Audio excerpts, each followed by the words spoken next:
on a gaming whim, but this ain't a game to him. You could be a Bradley's baddie too. You could be a Bradley's baddie too. So join Jovan and get your critical cap on. 'Cause there's a Bradley's baddie inside of me and you.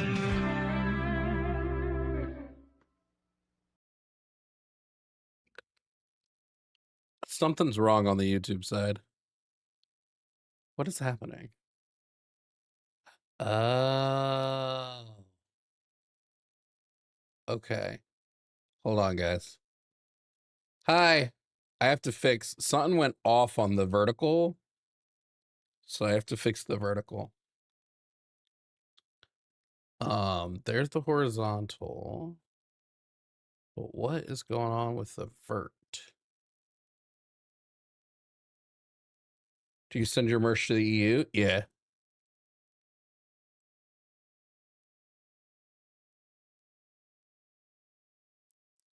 What is happening? Okay, here's the vertical. For some reason, the vertical didn't... It's also pushing it out as an entertainment category. No, this should be news and politics. Save. Okay, go live. All right, there we go. That was weird, wasn't it? Anyway, hey!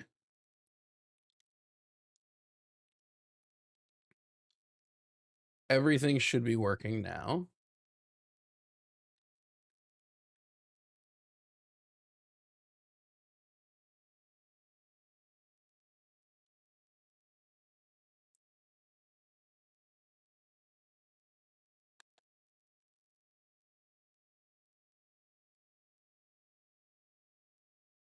I think.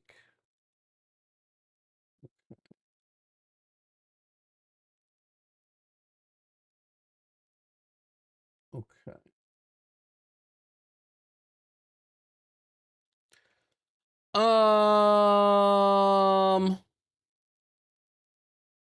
We good now? Am I on am I on all the things? Hi guys. Hi YouTube. Let's give some music. Hi Twitch.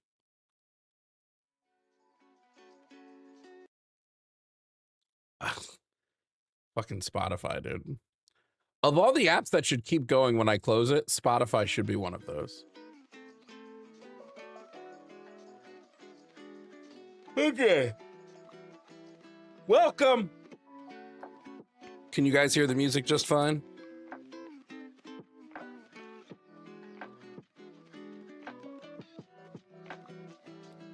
Okay, good.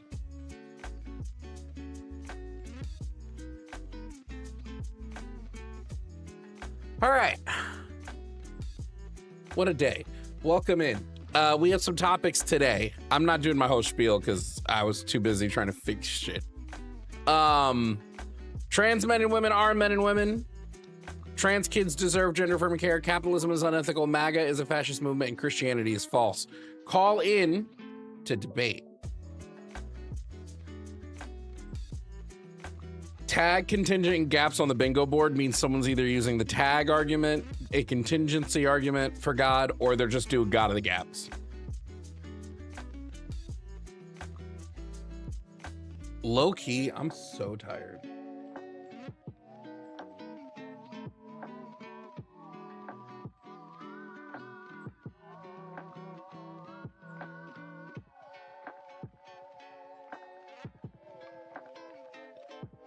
How about you guys? Anybody as tired as I am today? 219-327-8005 is the number to call in and debate.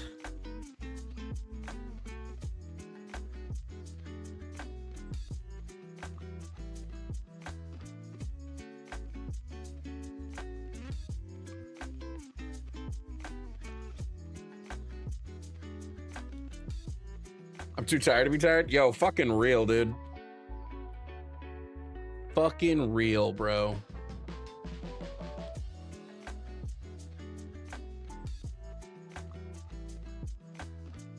William Mate, thank you for the super chat. If you don't know, you should look into the time John Oliver spent $21,000 on rat furry erotica. It's hilarious, in my opinion. I think I'm okay. I'm be honest. I think I'm all good on that. You know? Think I'm okay.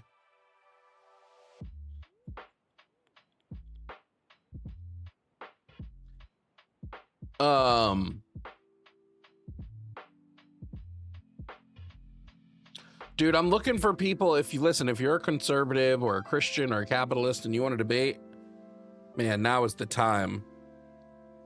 Music's not too loud, right? It's a decent volume.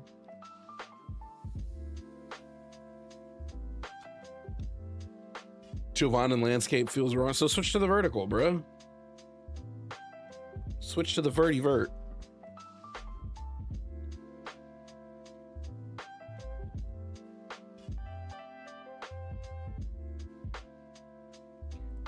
I might listen. I'm here right now, but I'm not here right now. You know what I mean? By the way, it's Mattis. You're pronounced Mattis. Okay. Got you.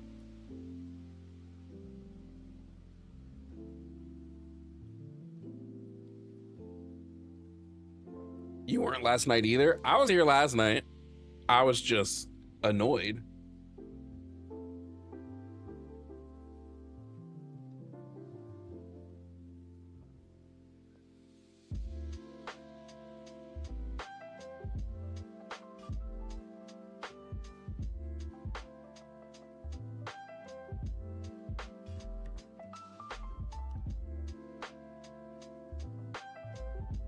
Last night's callers pissed me off. Dude, I'm getting to the point where like, oh, I'm talking way too loud. Why am I screaming? It's because my headphones are on. I'm getting to the point where I'm like, I really hate when people try to pivot to other things when we're talking about something. Like it really annoys the shit out of me. So like, that's something I'm getting really short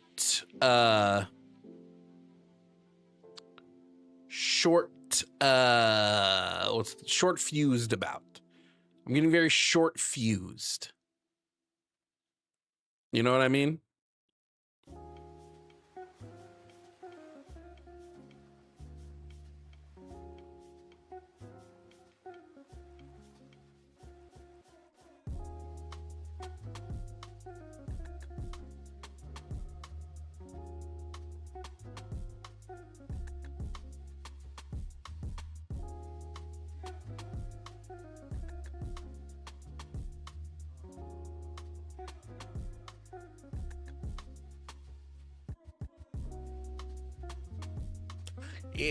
It frustrates me when I'm very clear on what I'm asking somebody for an answer to and they just go off with something else.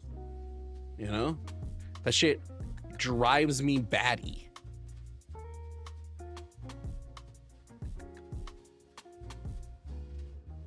Krav, if you're gonna make a comment, call in. I don't know why you're I don't know who here mentioned the Democrats, like any of us give a fuck about Democrats.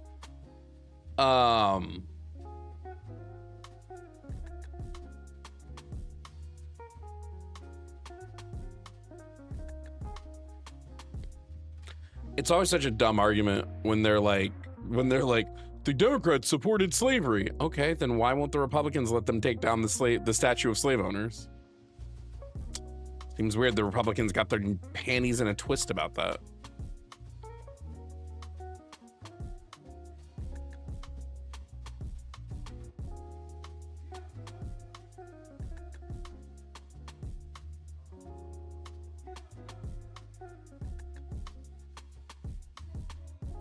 The conservatives were for slavery. True. Yeah, I don't know why they pitted it as like Democrat versus Republican. It was conservative versus progressive.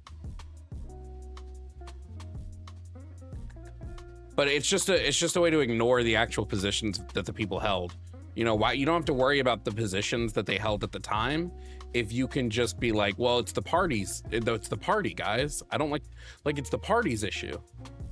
You can just ignore like so many other things.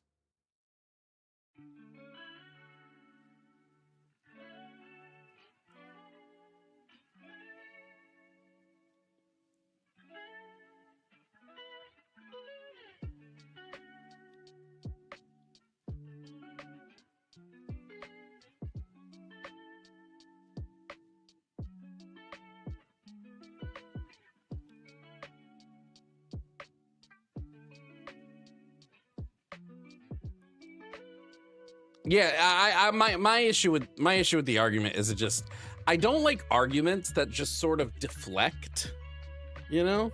So when somebody brings something up that's just a way to deflect, it's like, well, this is useless.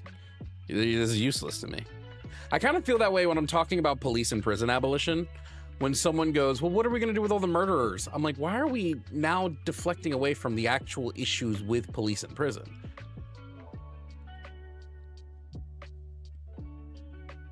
You know what I mean?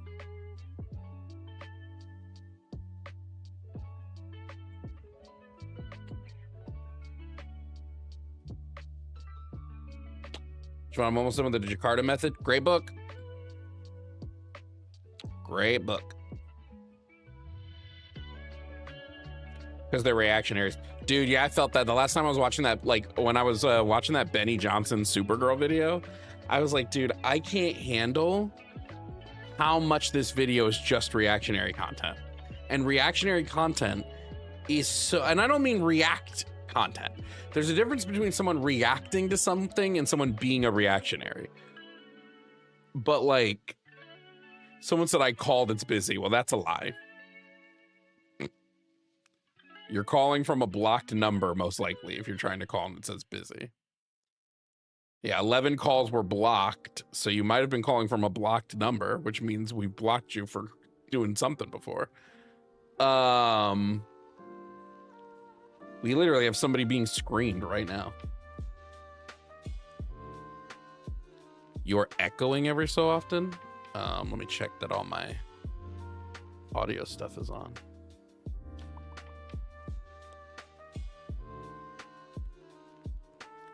Well, all my audio stuff is on the way it's supposed to be. Let me listen into my mic real quick. Yeah, no, sounds good. On my end, anyway. I don't know how it sounds to you guys. Sounds good on my end. See, I don't consider Ben Shapiro as much of a reactionary as some of these other fucking conservative lames. When's the next date for book club? Oh, God, just give me time. I promise I'll make it.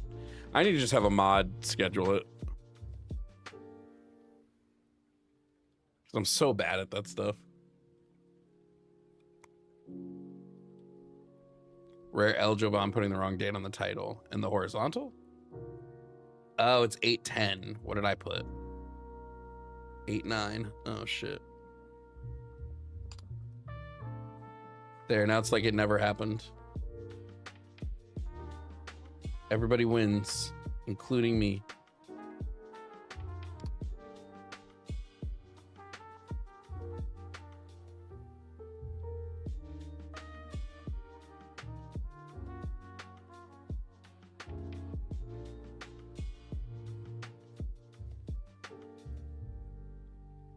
Okay.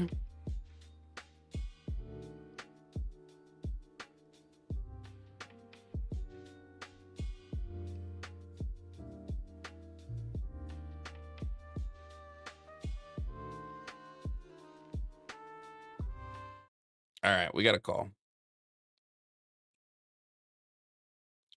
All right, coming up to stream is Cody, calling from Wisconsin. 6-time caller Cody, to talk about topic number 1, trans men and women being men and women. Cody, if you can hear me, please provide me with your age and pronouns. Hello? Hello? Hello? I'm not muted, so I don't know. Oh, he's muted for me. Oh, shit. Cody, can you... Hello, Cody, say something? There we go. Hello. No. You were muted for me. It's fine. Cody, just some of Okay. your age and pronouns. Yeah, 21, he, him. Great. Now, Cody, I'm pretty sure we've had this conversation before, have we not? Yeah, but not the exact points that I'm bringing up today. New arguments you want to test out. Okay, Cody. I think trans men and women are men and women. Do you disagree? And if so, why?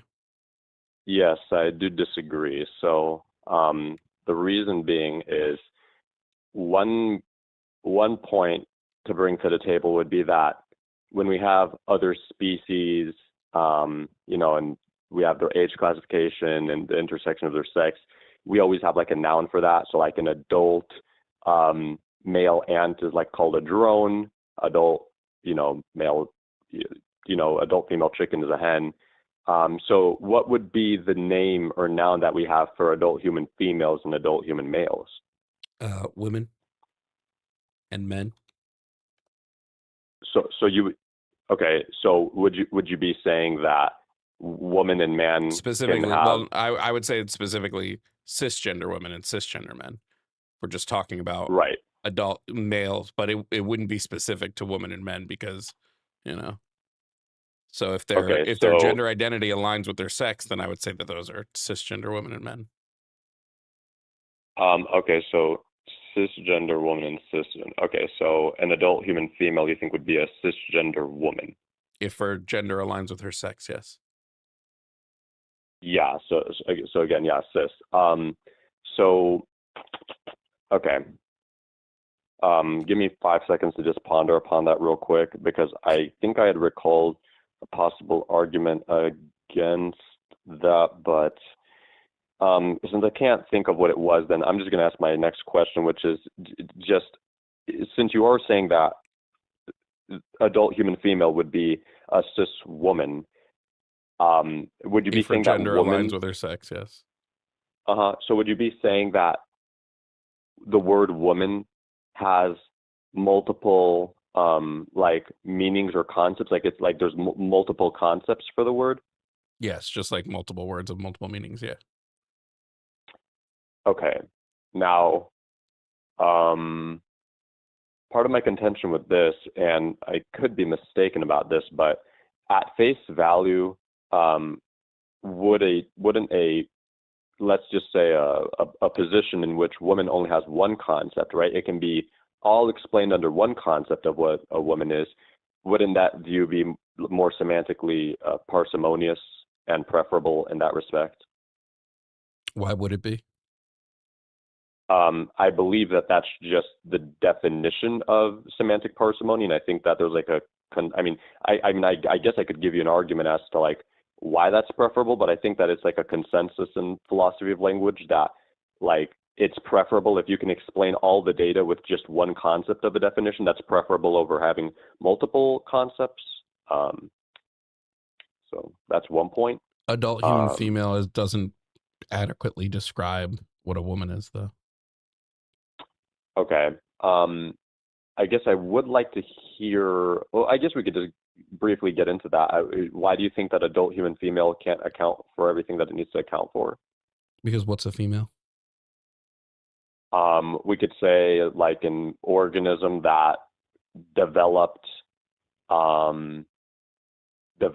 into like the sex that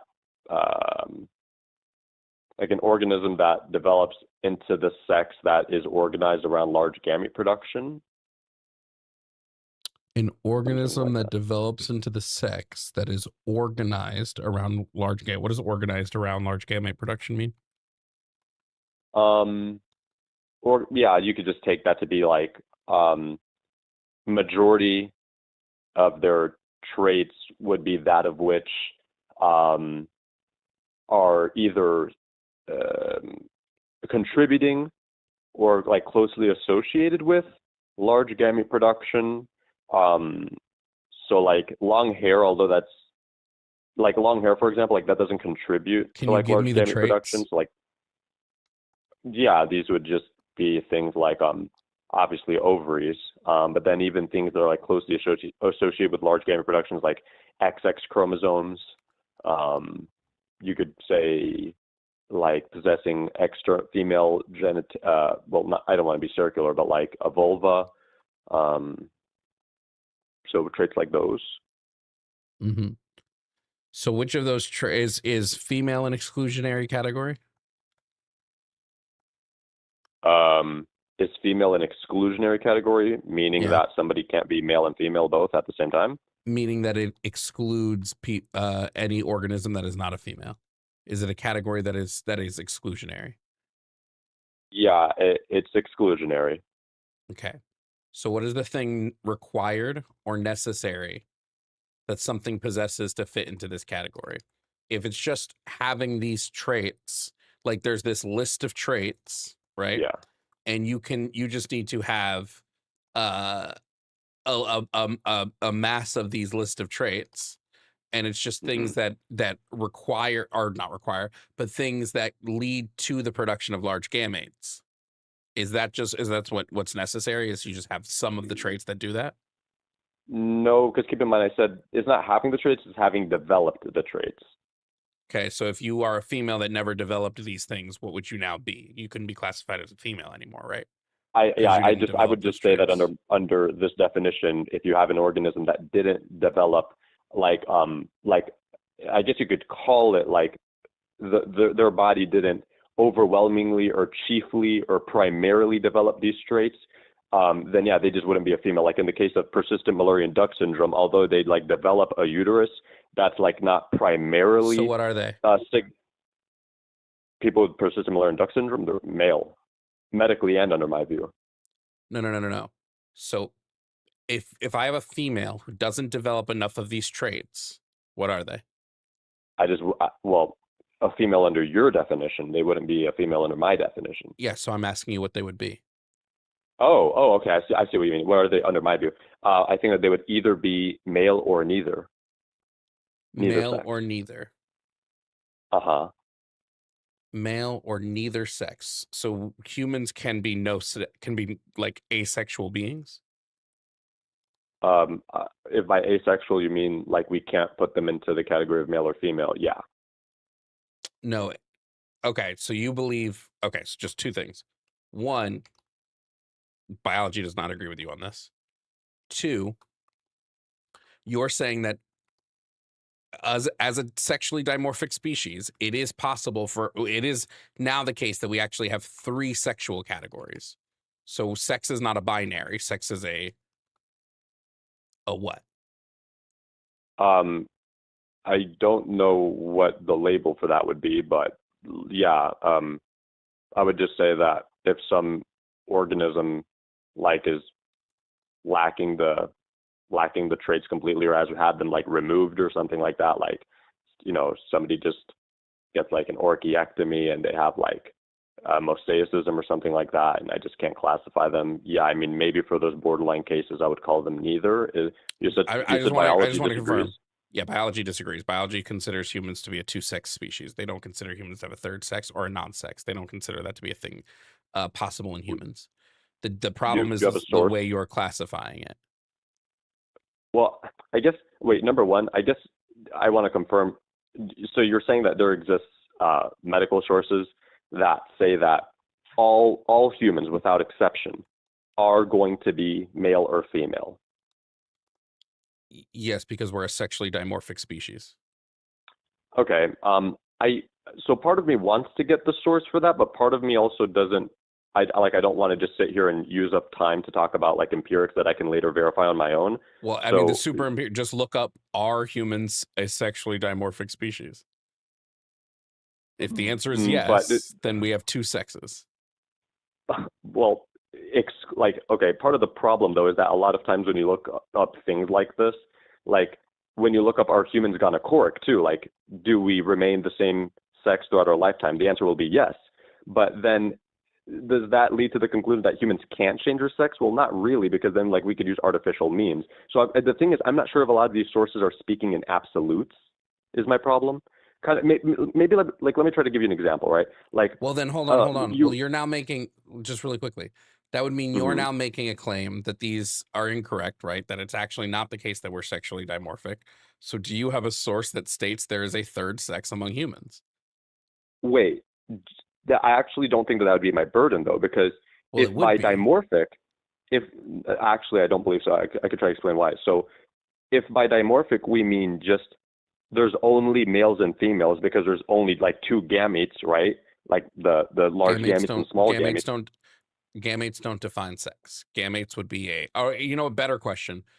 Are gametes a trait that are determined by your sex, or do gametes as a trait determine your sex?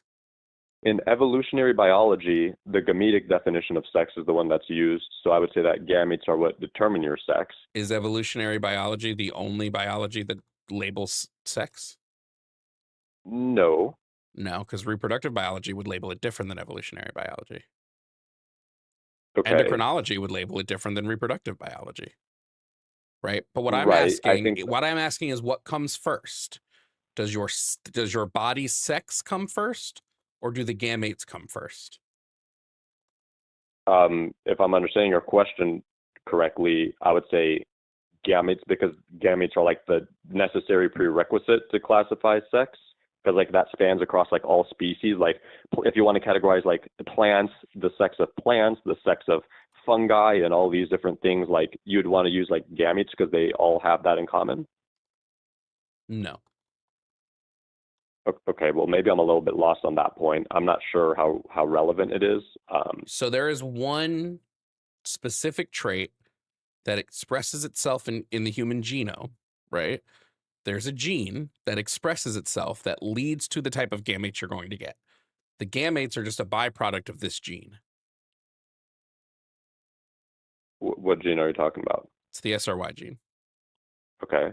If the SRY gene expresses itself on either the Y or the X chromosome, right, you're typically going to develop along a male pathway and develop small gametes. Mm-hmm. If it does not express itself, you develop along a female pathway and you get small gametes.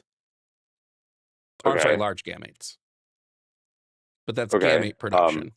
Gamete production alone isn't what we use to classify sex. And you're saying that there's like a consensus or sources that we do use the SRY gene activation to classify as sex? I mean, the like, SRY gene, the expression of the SRY gene is what creates the gametes. So if we're just trying to come up with one specific trait, it would be the expression of the SRY gene. That comes before any gametes are formed in your body. The expression of that gene determines what type of gametes you are going to develop. Okay, that's fine. I'm not sure why, though, that is mutually exclusive with my definition of like using a gametic definition. Like, given that the gametic definition is useful and it's like aligns with common usage, like because the SRY gene can activate and express itself on the X chromosome. Like, so what though? Well, so these are people that science would classify as female. Endocrinologists would classify them as female. Reproductive biologists would classify them as female.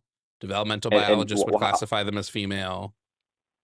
Okay, so like let's bring up like an example. Like for example, Swyer syndrome is one of these cases, right? Like, so they have like the mistranslated SRY gene or whatever. So like what's the problem? Do you think that goes against my definition that I've given? Like, do you think like I can't categorize these people correctly, or? Well, so you're going strictly from an evolutionary. Well, then let me ask you a clarifying question. Why ought we define sex in the way that evolutionary biology defines it or classifies it, and not in the way any other like biological field classifies it? Why ought we use specifically evolutionary biology? So, I mean, maybe a couple of reasons is I think that part of the purpose of language is to communicate ideas. And obviously part of the ways to do that, precisely, and part of the way to do that is by not having idiosyncratic definitions. I think that many, many, many dictionaries will show that people in societies use the gametic definition. So if you're trying to participate in language, I think that it would follow that you would want to, that'd be some evidence for using the gametic account. Great. Two questions on on what you specifically said here. You said part of the purpose of a language is to communicate ideas precisely and not have idiosyncratic definitions, right? Yeah. I don't know how you would classify, like when I'm looking at like if I was to say an idiosyncratic definition, I would say like all definitions, like when you boil them down, yours would also be an idiosyncratic definition, unless you're using idiosyncratic in a way that I'm not, which I would just be using as like specific to a specific group. So yours would also be idiosyncratic because it would be very specific to a specific group. Sure, but you could say that some are more than others. So like we could say that if we look at dictionaries, what's the arbitrary line here? you could like use data to prove that many people in societies use a definition in a certain way, like dictionaries. Dictionaries try to like track the usage. Well, wait. Many people doing something one way is not an ought, right? I'm asking you why ought we go with this one, and if your ought is just, well, a bunch of people do it this way already. Okay, that's not an ought. We can use like that is by nature an ad populum fallacy. But you could add like a hypothetical imperative before the ought. Like you could say, like if you have the goal of communicating language and you acknowledge that part of communicating language effectively and coherently is to, use the kind of the same language that other people are using and like the same meanings, well, then what you ought to do from that, what would follow is to like use the definition of sex that like most people use, which does seem to be the Gametic account. So that could be like a motivation. Yeah, I don't think this is a motivation that like signifies what we ought use a very specific definition, right?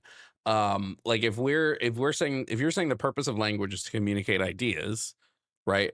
Then there actually is nothing wrong with having women have multiple definitions because you're communicating multiple different things.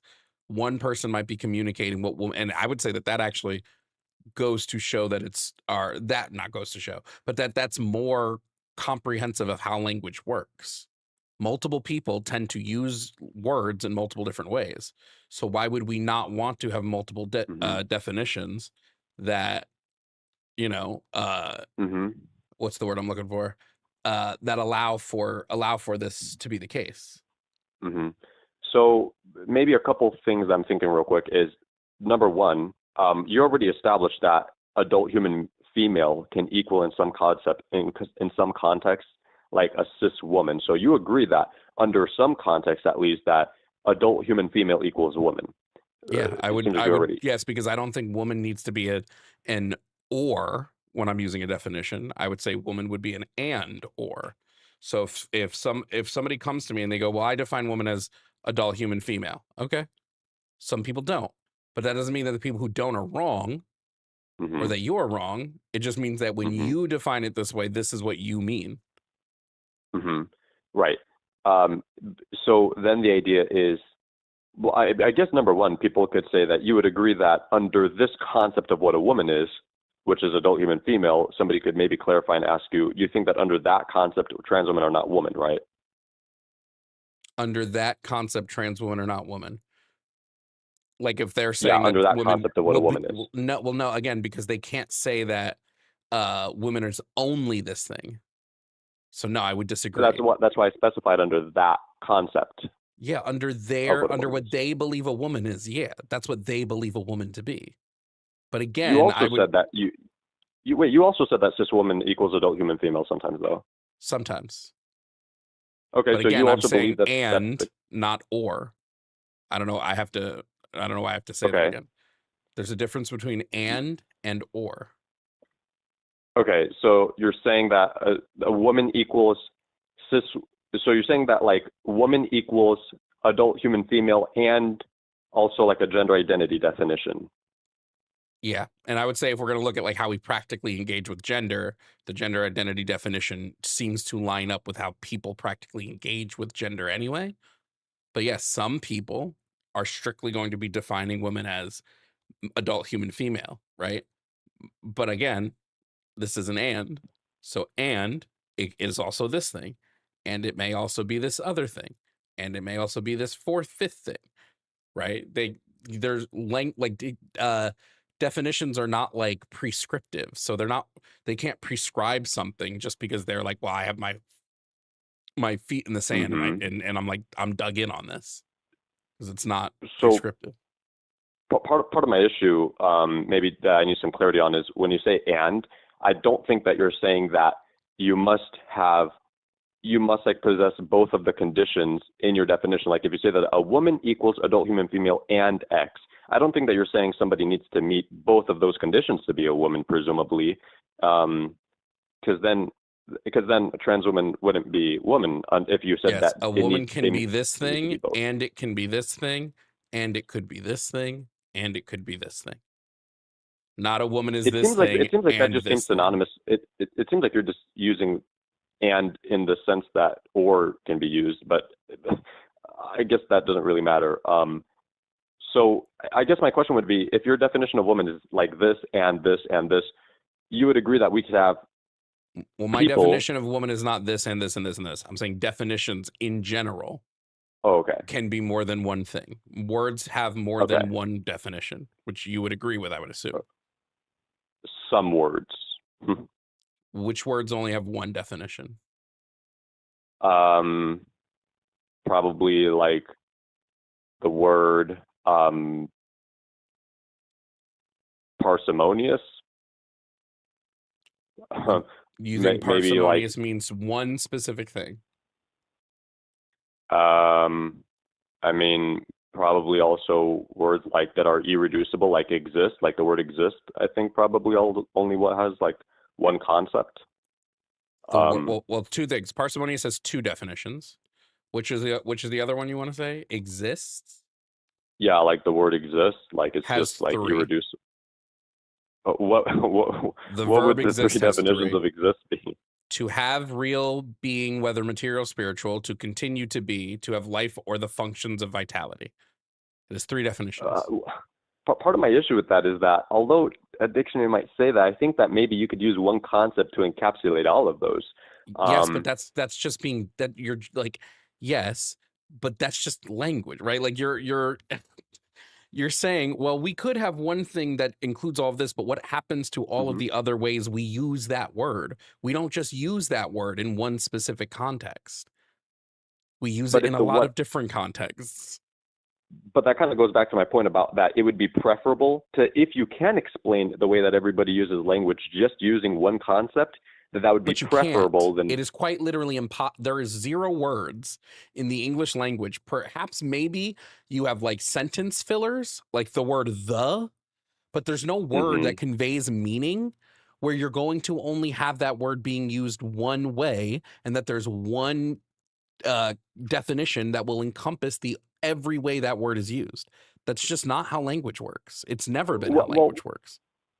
You have to, but then you have to make a trade-off of, okay, let's say that there's like these really rare scenarios in which like people are using the word, let's just say like parsimonious, for example, right? Like there is this one way in which people are using this word that's kind of strange that nobody else does. Well, sure, like that, I don't think that alone though would justify that we need to add on a whole other concept to the word. Like I think that you just described how dictionaries work. No, dictionaries won't add an additional entry just because me and my friend Tommy one day decide to use a word differently than everybody else. They'll do it because they notice that there is becoming a common usage amongst society. So there's a reason why Merriam-Webster, there's a reason why but it's not that there's one outlier. There's a reason why Merriam-Webster has changed its definition of the word woman. And even its definition of the word female, because they notice that broader society has been using these words differently, and that the way we engage with these words have been used differently. There's a reason why they've changed tons. Why do you think the word cat also means a person? The definition of cat can also be a person, right? Yeah.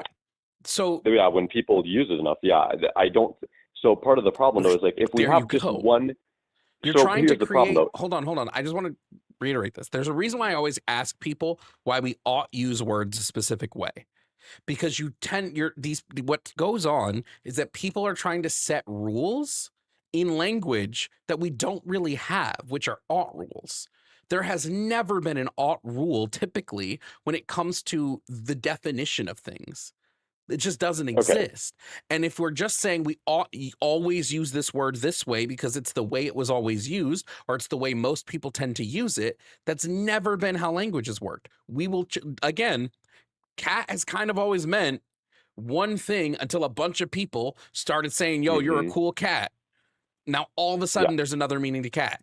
Good, bad has always meant bad until people started using it to describe fine-ass ladies. Now, bad has a different meaning. Woman, for the longest time, and from its inception, has typically meant adult human female. But as our understanding around the human brain works, and as our understanding around gender has worked, there has been a push to make that word be more inclusive, because there are people that we in society are going to treat as women, are going to view as women, are going to behave as women, are going to act as women, that we're like, well, we need them to be encompassed in the word. And this is a better way to define it that encompasses that. Also, because we don't really look at sex anymore when we're looking at how we engage with gender. When I think of, if somebody told me, Jovan, think of a woman, right? Gametes, I don't think of their egg production. I don't think of their ovaries. I don't think of that. I think of a list of tons of like outwardly phenotypic or behavioral traits, right? It's very rare somebody's first thought of think of a woman is their fallopian tubes. We just don't engage that way.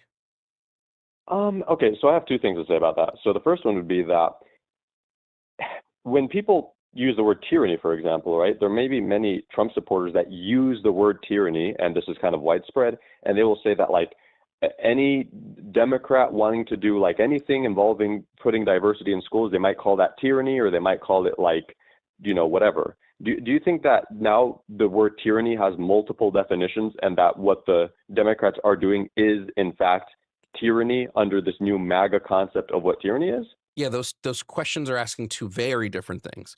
Are there multiple definitions of the word tyranny? Yes, 100%. Does that mean that Democrats are doing something based, like what I would need to say is provide me your definition of tyranny and lay out specifically how this is happening, right? So for example, I believe MAGA to be fascist. My definition of fascism is not ripped out of the dictionary. It's one that I've put together after reading like letters on fascism, or lectures on fascism, or black shirts or black coats in red. Like I've read these works on fascist leaders, and I've said, okay, well, this is going to be a definition that I believe is the most comprehensive to what fascism is, and I'm able to defend that using historical and modern day context. So if they're going to give me a definition, and they're going to say, hey, this is what I believe tyranny is. Okay, well, we need to analyze your definition, analyze how it's being fit here. It's not just a, yes, I agree because you say it's your definition. Does your definition, is it actually conveying the things you're trying to mean it to convey? And 9 times out of 10, no, it's not. They're just using a word that they think feels right. They're not using a word that's conveying the meaning of the thing that they're actually trying to say, which is just, I don't like when the Democrats do anything. Right, because when they were like, when we're talking tyranny, they're trying to use it as the Democrats are forcing me to do something when they're not being forced to do anything. That's typically what would happen there. Right. So when you go into the MAGA crowd and you tell them that, hey, this is, you would presumably say that the Democrats wanting to put like diversity in school, you would probably say something like, that's not tyranny.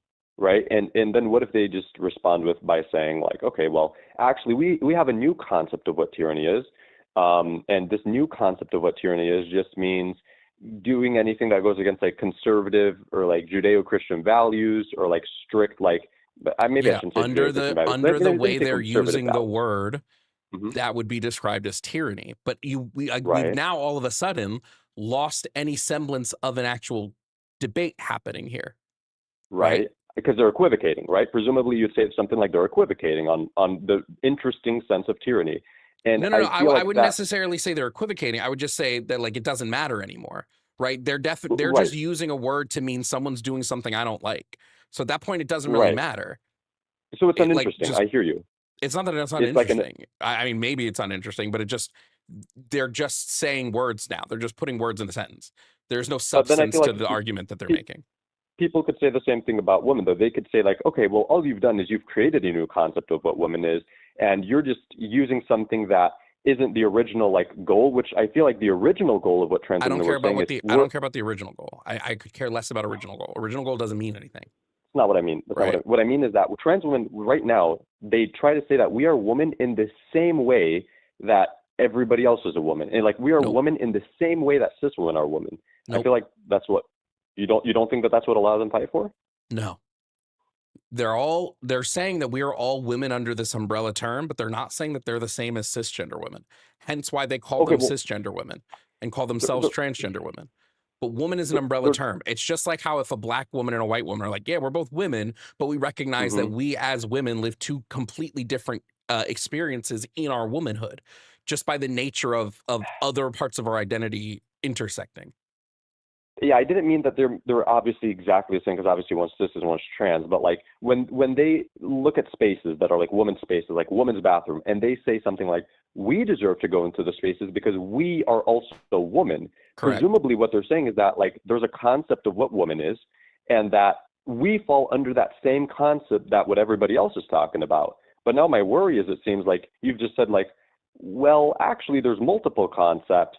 They don't fall under the original folk concept of what a woman is, but they fall under the secondary concept which we've constructed, which is like a gender identity view. Well, again, And they fall under wait. that. Again, I don't care what the original definition of any word is, right? It doesn't matter what the original definition of any word is, because words are not prescriptive.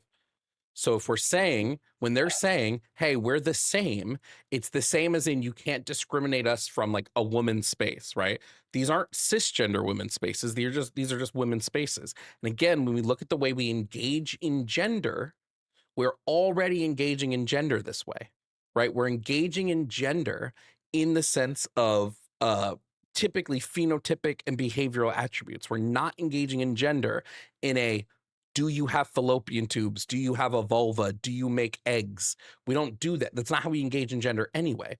So yes, trans women want to be treated the same, as in not discriminated against, which is a fair ask, but they don't want to be considered the exact same thing as cisgender women. Hence the separation when it comes to transgender versus cisgender. I should clarify, I didn't actually mean like the original definition. What I mean is that right now, I think that there's a dominant folk concept of what a woman is.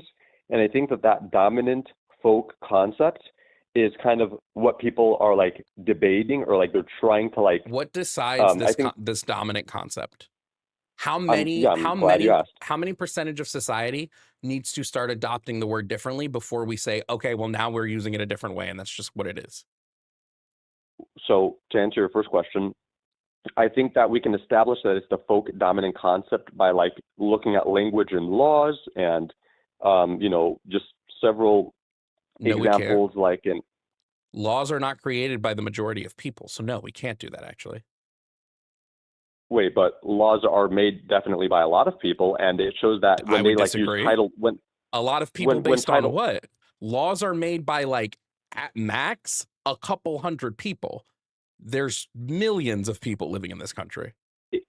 I understand, but trivially speaking, if that would still be some evidence that people, when they're making Title IX, like when they made Title IX and they're talking about adult human females in Title IX, that's some evidence to show that those people, their concept of what a woman is an adult human female. Yes, that's evidence to show that those people's concept. But you're saying that it's the majority of people, that the overwhelming, but you're not using you're using a minority to tell me that it's the majority of people. But wait, but that minority would count as evidence for, like, that would be expected under the majority. Yes, it would. If wait, I'm sorry. So if a minority group gets power, like right through whatever means, this group with this minority opinion, and they use that power to change any definition, are you saying that's now evidence of the majority's opinion? You and I both know that's silly, and that's not a standard that you would actually hold.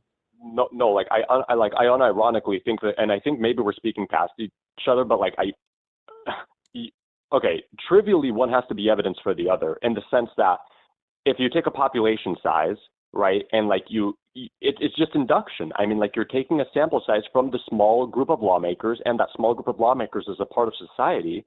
So like if society as a whole were to be very tied to the concept of woman equaling something biological, you would expect that the lawmakers would have that concept because they're part of society. And then the fact that the lawmakers do show that they're tied to like this biology concept of what a woman is, well, then you could like infer, you could make like that two-step No, you inference to say can't. that. Oh, okay, well. Wait. Let's make it really simple here. Let's make it really simple here. No, I'm not blundering at all. Let's take the United States as a place, right? Right now, lawmakers have been, like, if we're just saying the law makes the opinion, then right now, like, or not the law, but we're saying people in charge make this decision, then right now, you and I are both female, based on what the people in charge have said. It serves as evidence for the concept. Hold on. Let me finish, please. I think when you have a country and only 22% of the people living in that country voted on the people in power, there is no possible way to say that the majority of society believes this thing because 22% of them voted people in power who believe this thing. That's just silly. I think trivially, like using probability, like any sort of, probability calculus here, like I could. So give me the probability calculus. Okay. So let's say I could probably explain it verbally. So like, let's say that you have a jar of marbles, right? You have a jar with a bunch of marbles. You don't know what color the marbles are. And let's say that you take just a chunk of the marble jar, like you just take a handful of this jar. And now you would agree that what's in your hand, that's only a subset. That's a small subset of the entire marble jar, right? Uh-huh. Okay. Now, given that this is a small subset of the marble jar, if you were to now take another subset of the set of marbles that's in your hand, and that marble, like, let's just say you take two of them. Two of those marbles are orange. Now I think that you could make the inference that, well, I think that there's probably like a lot of orange marbles, or it's more expected that there's a lot of marbles in the jar. No, you couldn't. This is the fucking Monty Hall problem all over again. No, you can't. What you have in your hand actually does nothing to signify what colors are in the jar. Okay. If I have a coin, I don't agree. Cody, if I have a coin and I need to flip that coin 10 times, and my goal is 10 heads, and I flip that coin 5 times and I've gotten heads all 5 times, has the probability of my next flip increased? No, those are independent probabilities.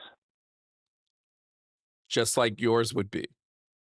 I don't agree that it's independent because you're pulling from like subsets of the larger category. So, brother, if you don't know, if you have a jar of marbles and you don't know how many and what colors are in the jar, you pulling out some marbles will not tell you how. What if you pulled out the only 2 orange marbles?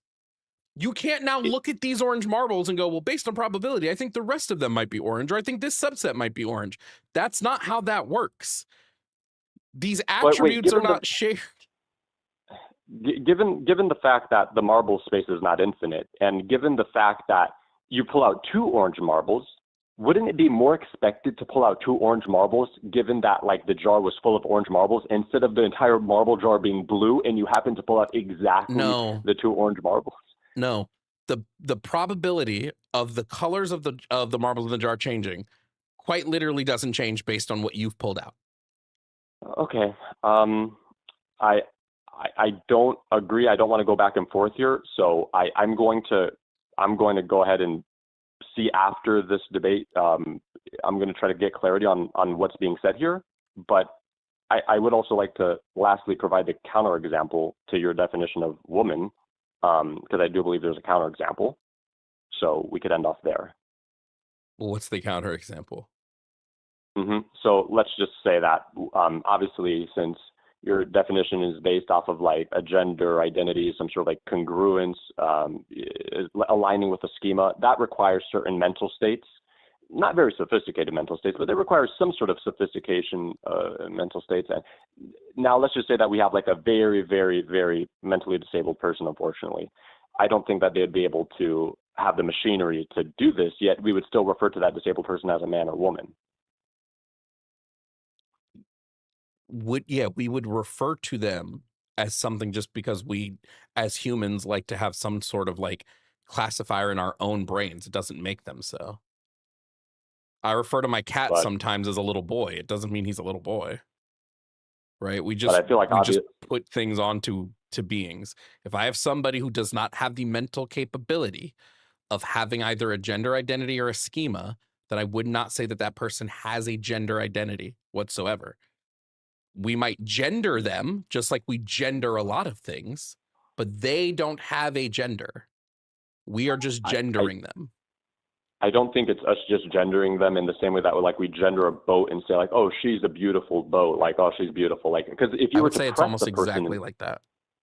no, because if you were to press the person and ask them, wait a minute, but do you really think that the boat's a she? Do you really think it's a woman? They'd say no. But if you ask them in the case of the disabled person, do you really think that person's a woman? They'd be like, no. It's like, yeah, like literally, they're a woman.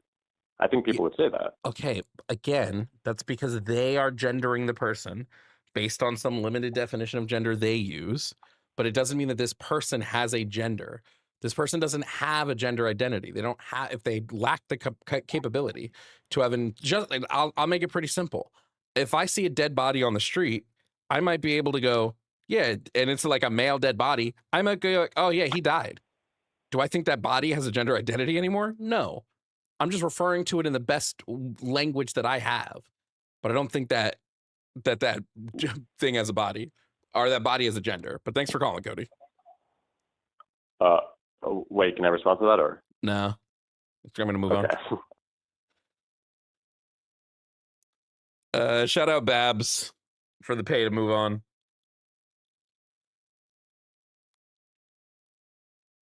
Okay. Okay, so just his thing was if you have a jar of marbles and you don't know what color or in how many of those colors are in the jar, and you pull out a handful with 2 orange marbles, that this has changed the probability of the likelihood of orange marbles in the jar. Right? That's what he was saying.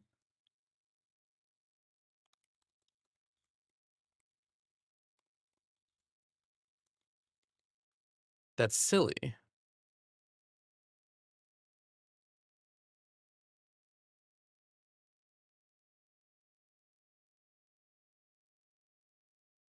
But I don't know math. Is that silly? I feel like that's silly. I also don't know what the point of that. I might have let that one get a little too far for me. But is that silly?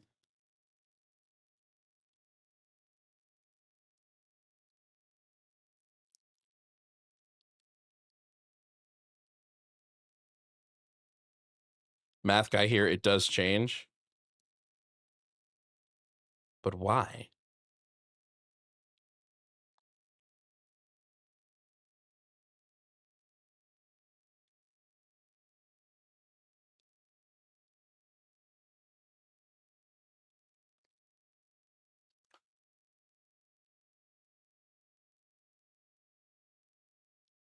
Yeah, I think it's a silly analogy, but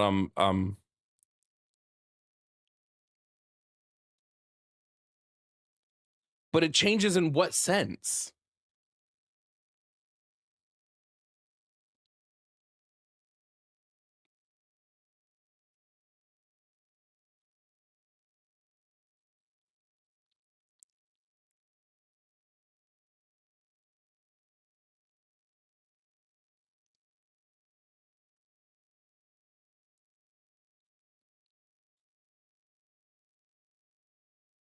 Oh, we have a bingo? Let me see. Logical fallacy, whataboutism. I wouldn't say whataboutism, no. Caller reference previous calls. Caller can't provide a source. Okay, I'm gonna flag whataboutism, and I'm gonna flag source. I don't think that one really would count in the way that we want to use it. And reference his previous call? No, but it was a previous caller. So I'm gonna flag 3 of those on the play. Sorry, friend. Or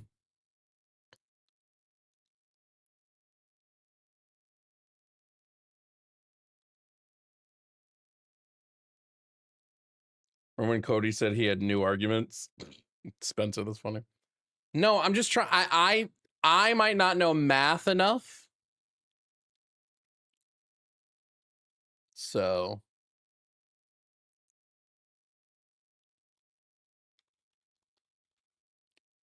maybe I don't know math enough. The Monty Hall door problem explains well, but I could have sworn I was on the right side of the Monty Hall door problem.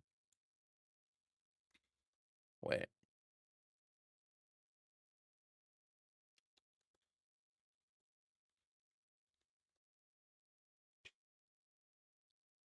Hold on. I'm gonna look up a science video to tell me the proper science, bro.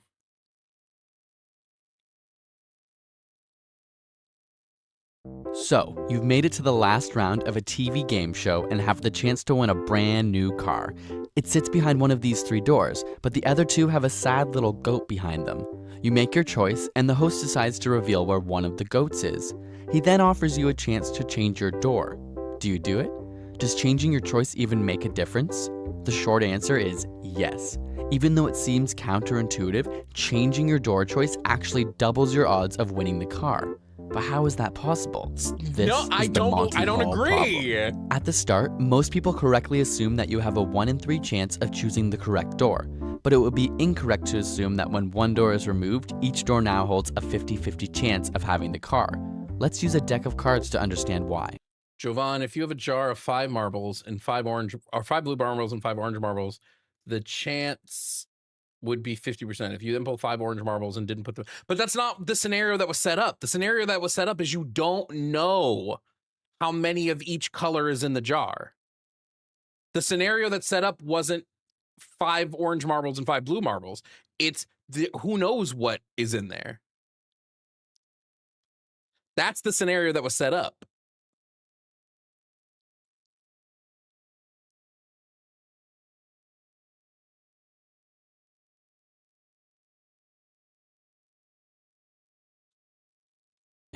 Pick a card from this deck without looking. This card has a 1 in 52 chance of being the ace of spades. But now I'm going to flip over all the other cards except one, none of which are the ace of spades. Of the 2 cards left, which one seems more likely to be the ace of spades? The one you chose randomly out of a deck of 52, or the one I purposefully and suspiciously left turned down? It turns out your card remains at a chance of 1 in 52, where my card now has a 51 out of 52 probability of being the ace of spades. The same principle is true with the 3 doors. You see, when I removed the door, I did so with motive, knowing there was a goat behind it. The only 2 scenarios that exist are... Yeah. So this would work if the person who has the jar knows exactly what's in it and no. The Monty Hall problem does not explain the marbles thing. Because you don't know how many marbles are in the jar. You don't know how many colors are in the jar. You don't know how many of each color are in the jar.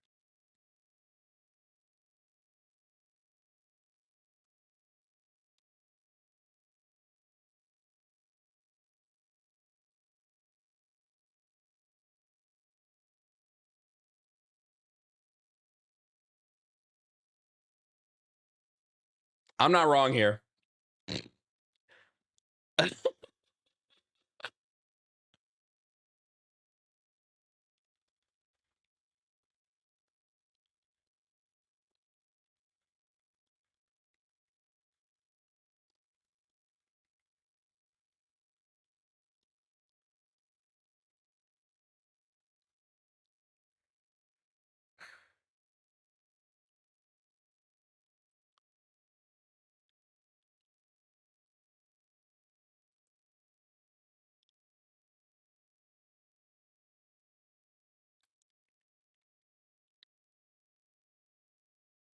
How did we even get to the probability thing? What was the argument that even got us there?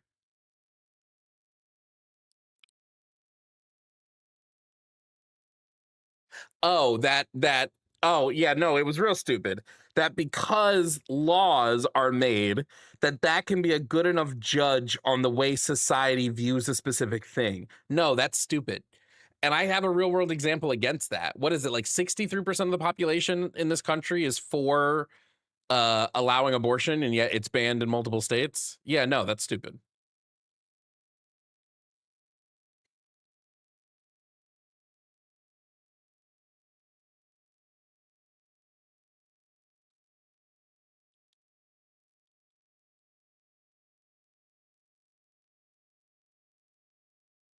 That one took me a bit to like.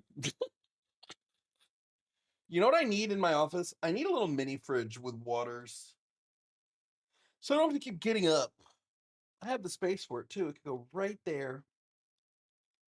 But it would be loud.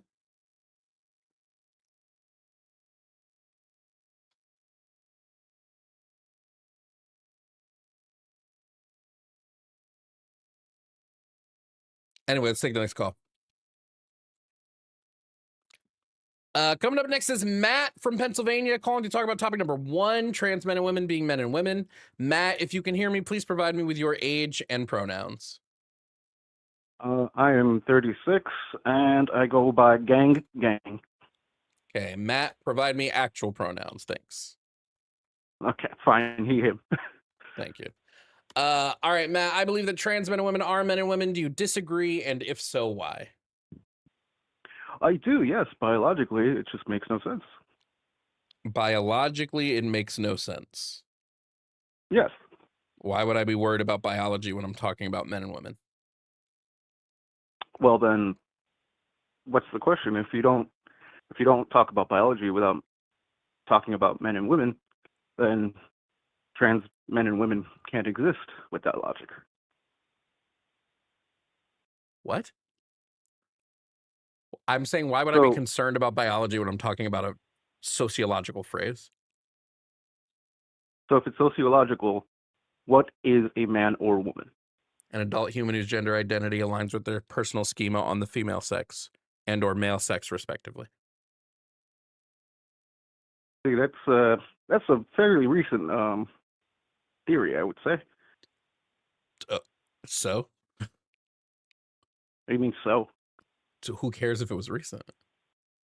My iPhone is fairly recent in human history. It doesn't mean I don't use it every day. Right?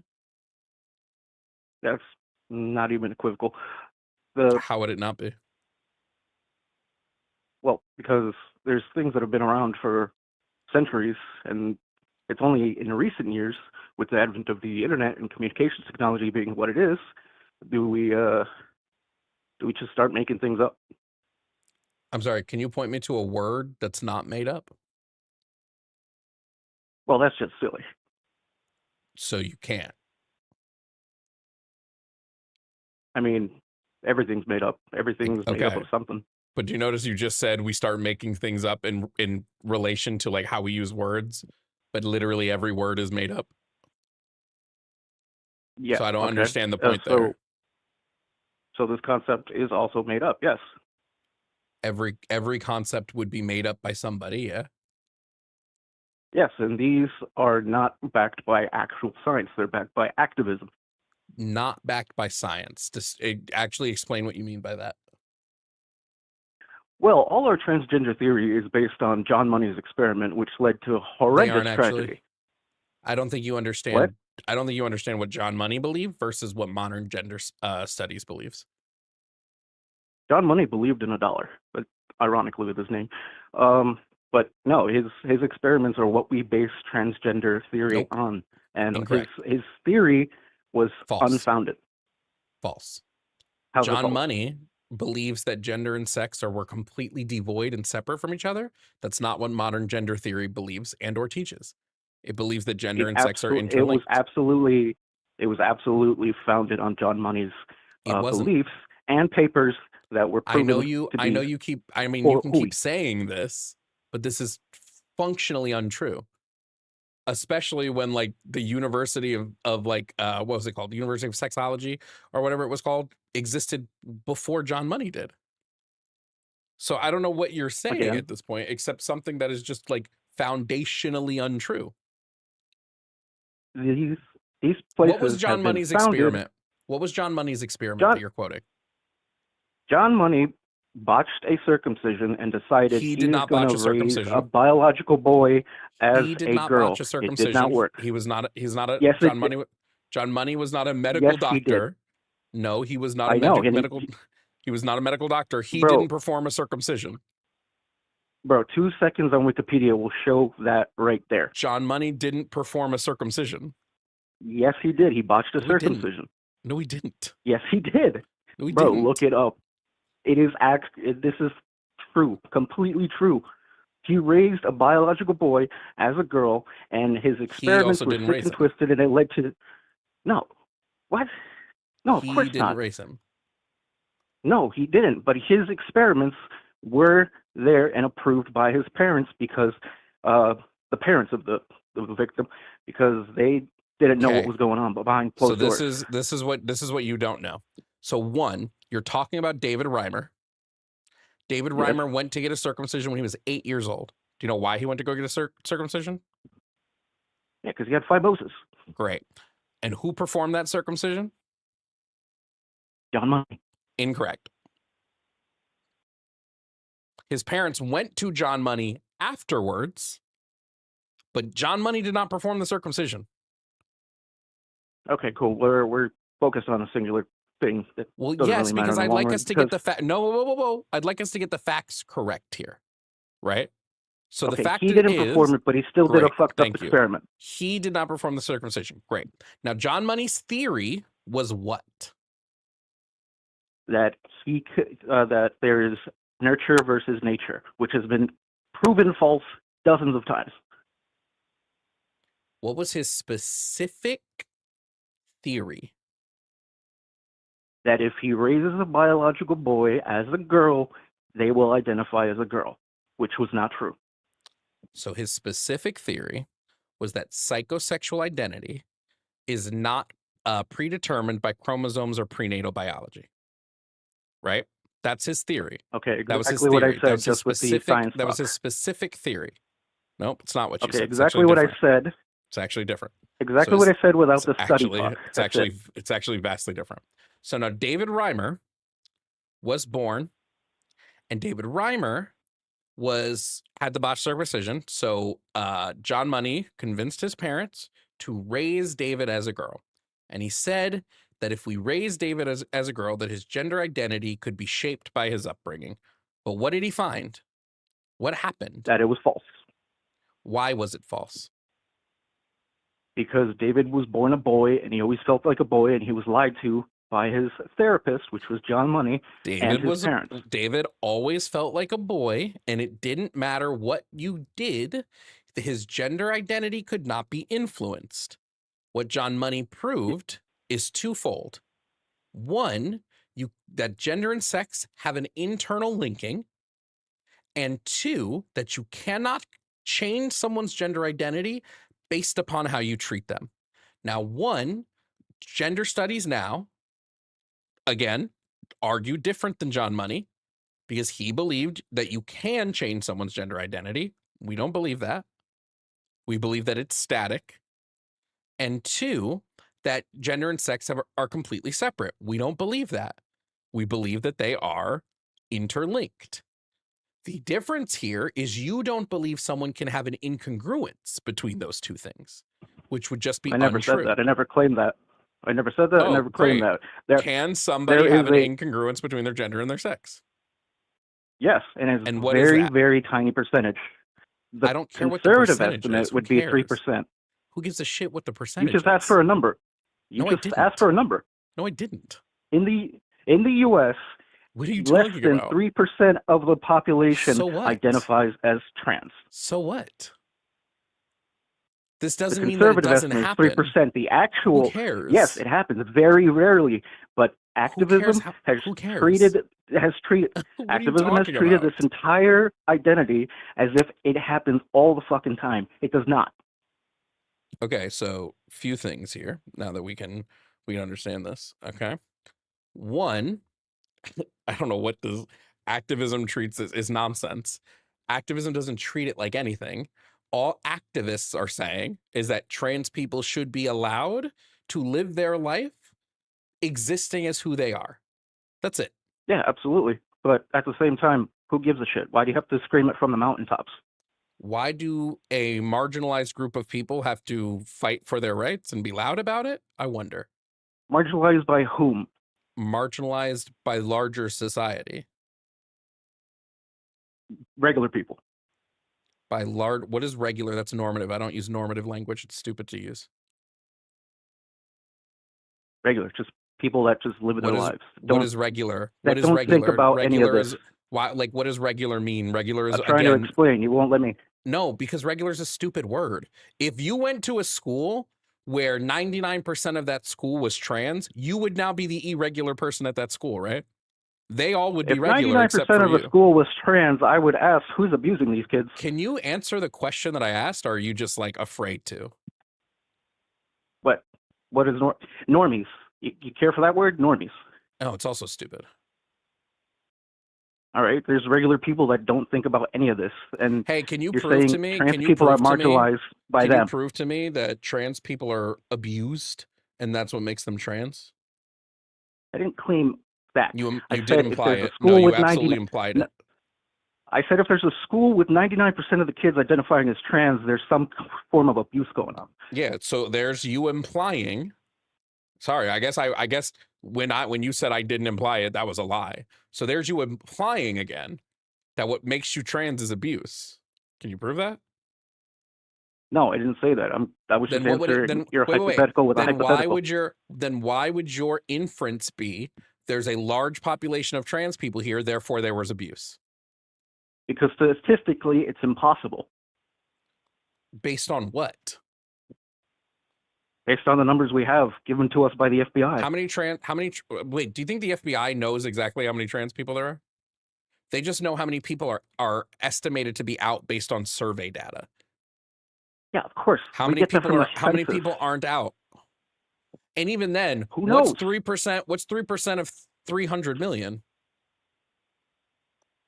It's a decent number, but in the grand scheme of things, okay. it's tiny. Okay, it's a decent number. Got it. Duh. You're talking about like fucking 10 million people. Yeah, not a big deal. 10 million people is not a lot of people. If you saw a school They have full of all this the many people, you'd be like, oh.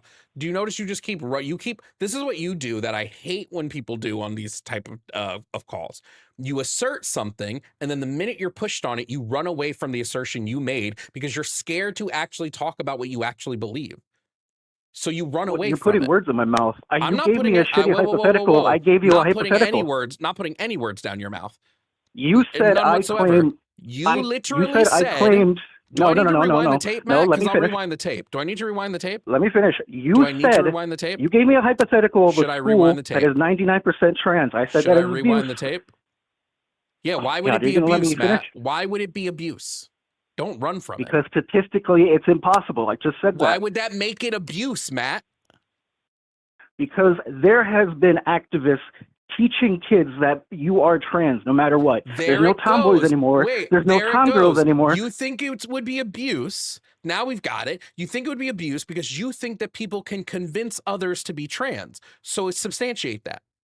It happens all the time. There's so many cases of teachers teaching that these kids. Substantiate it, Matt. I don't want to hear I don't have a specific list in front of me. Then shut up about it. But you asked me a shitty hypothetical. I gave you a hypothetical back, and now you're saying, "Oh, it's abuse." Matt, shut the fuck up. The hypothetical was to test your logic, and instead of answering it, you dodged it to go worry about something else. Yes, you did. No, I didn't. I said it's statistically impossible. Okay. And then you what was said, the hypothetical I asked you, Matt? What was the hypothetical, and what was the purpose of it, Matt? You said, if a school is 99% trans, wouldn't I be the outlier? Of course I would. But if there's a school full of trans kids, anything else you're about to say doesn't matter to the hypothetical. Doesn't fucking matter, Matt. All that mattered was that you were using normative language, and I pointed out how normative language is subjective and relative. So I don't give a fuck about it. You bringing up all this other shit didn't actually matter. It just painted the fact that you believe that kids are being transed, quote unquote, with zero evidence for it. What do you mean? There's cases all the time of teachers getting in trouble for convincing Provide kids. me the evidence. Provide me the evidence A that quick Google teaching search. kids about I don't do a quick Google search, Matt. You made the claim. The burden of proof is on you. So provide me evidence that teaching a kid that trans people exists, right? That teaching this, then Whoa, you're quote, moving unquote, the makes them goalpost. trans. I The didn't say goalpost is that. not moved. How are teachers No, you moved the goalpost. Matt, how are teachers transing the kids? There are activists that have been caught teaching children that they are trans instead of having a gender crisis. And that happens all the time. Kids Instead think of they're having gay, what are you they go to talking college, about? and it turns Matt, out they're not you're gay. just saying things. Provide the evidence. You're just saying shit because you don't have You evidence really want for it. specific. You really want Matt, specific cases of activists doing this to children. I want specifics of a child who is not trans being convinced by outside means that they are trans. That's what I would like. Okay, who's the name? What's Not the name just of the? somebody What's that name? bringing up trans people, not just somebody going trans people exist, and not just somebody going, hey, I think I might be trans, and then realizing later, I probably wasn't. Show me the actual evidence that somebody is being coerced into being trans. What's the name of the? What's the name of that girl that was transitioned as a child and now is a big activist against transgender kids? You don't know your own people? Not my people. Just don't remember her name off the top of my head. Of course, But you she don't. is Why the would you? biggest. Why would I? She's the biggest proponent of anti-trans kids. You know. You got a name? Yeah, give me 2 seconds. Let me Google this shit. Sorry, I got to pause Factorio.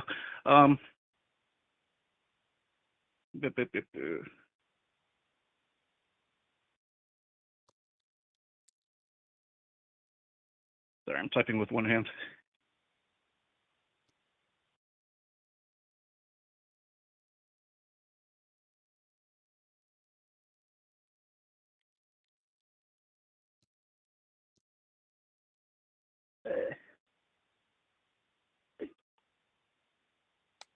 Chloe Cole, there we go. Okay.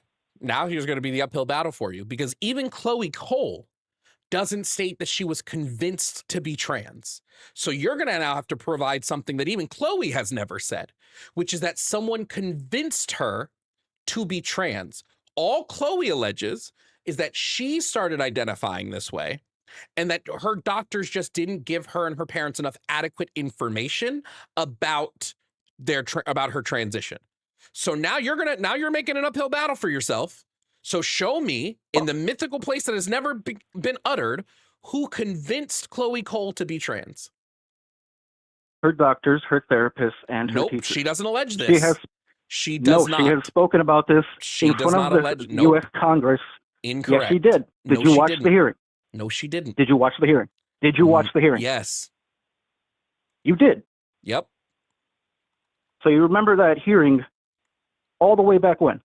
Yep. Again, Chloe doesn't allege that specifically somebody made her trans. She doesn't allege this. She alleges that she had like exposure to trans people.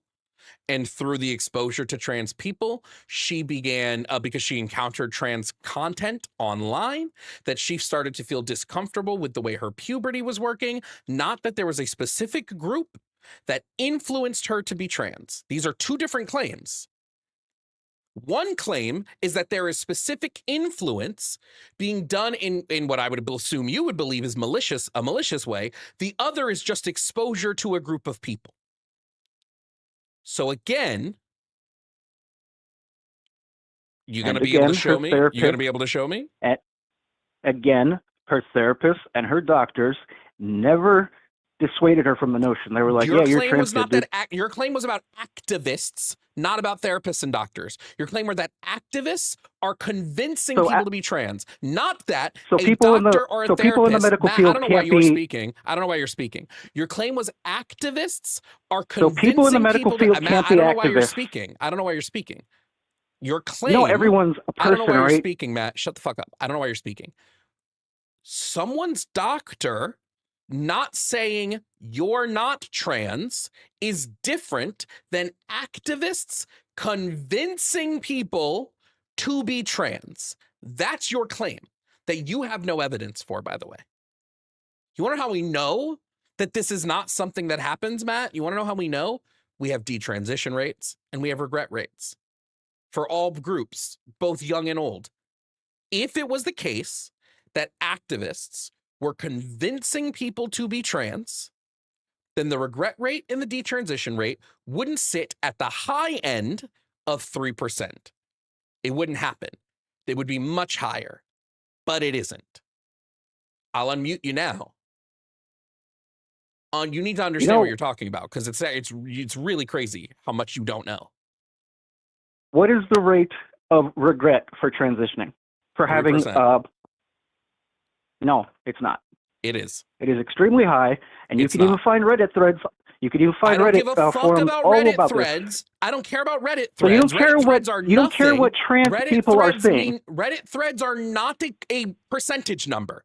What? So you don't care Are you what dumb? trans people are saying personally. Matt, I need you to recognize the stupidity that is coming out of your mouth right now. Reddit threads are not statistics. So if I'm going to look at statistics, you know where other trans circles. I don't care about other trans circles. Where's a study? You don't care about trans people's Provide me a piece opinions. of academia that substantiates with solid methodology that has been peer reviewed that substantiates this large number of regret and detransition. What is a solid methodology? A trans hug box? Like what? What? What? These Is this a people joke? that provide Is this a these joke? people that provide. Show me evidence. Can I don't fucking care. talk, or are you going to keep interrupting, because dog? here's the thing, Matt. Here's the thing. You're not saying anything. You're saying, trust me, I read shit on Reddit. I don't do that. If you want actual sources, No, I didn't. You keep putting words in my mouth, man. You argue like a fucking. Shut the fuck up. JovanBradley.com/resources. In fact, here's what I'm going to do. Because I'm benevolent, because I'm such a good benevolent host, I'm going to go to JovanBradley.com/resources. I'm going to click on the source library. I'm going to click on gender affirming care. I'm going to click on regret and satisfaction.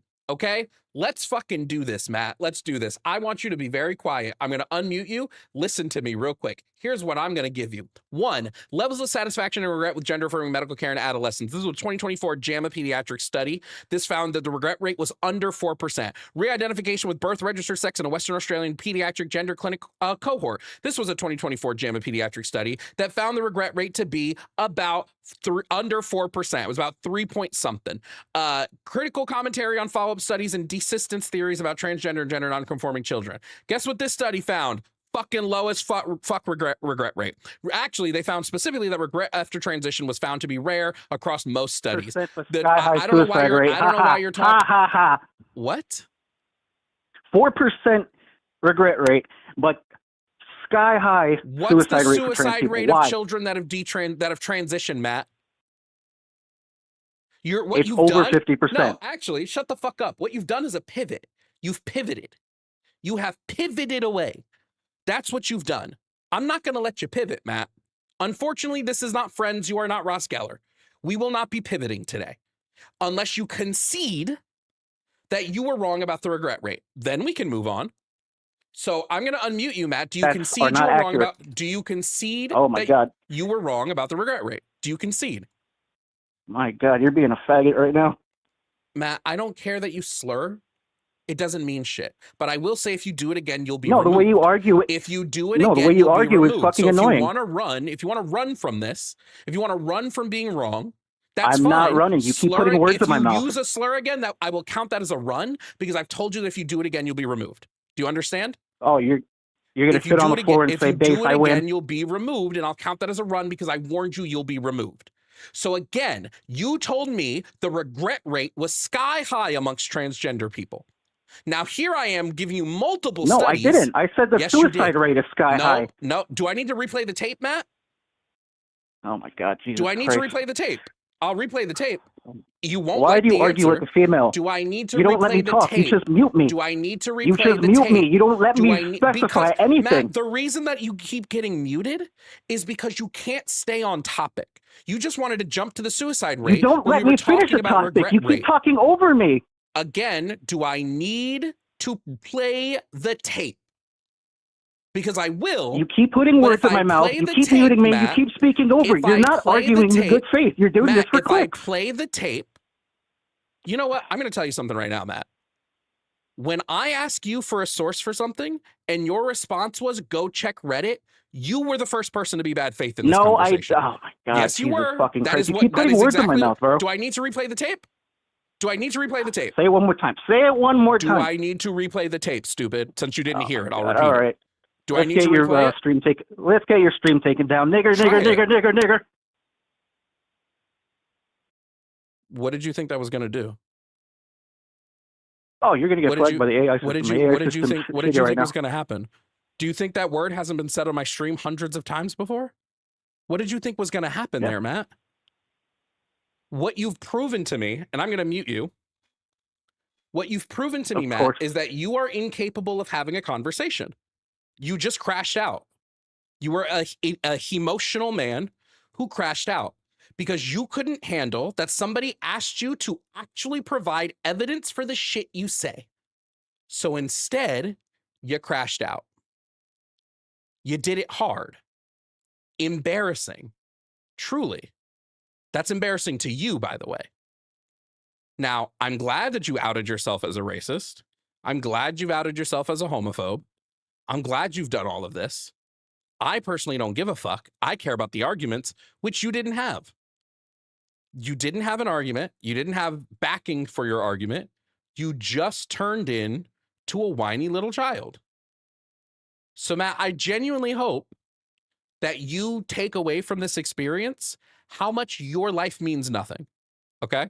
I want you to go, when you go and sit tonight on your little reclining chair, when you go and do that, okay? I hope you enjoy knowing that your insignificant, meaningless life has been infinitely made better by coming into my presence. And the second you're off the show is going to get worse again because I'm no longer in your life. You are a child who couldn't handle providing evidence for a conversation he was having. You're a child. And when asked for evidence, you said, well, I'm going to get your stream taken. I'm going to call you the N-word. Like that was going to make me fucking cry. Oh, wow. Oh, a white man called me the N-word. Oh, boy. That's never happened before. At your big-ass age of 36. It's just embarrassing. But I understand it. Listen, when you grow up like you did without a mother's love, I get it.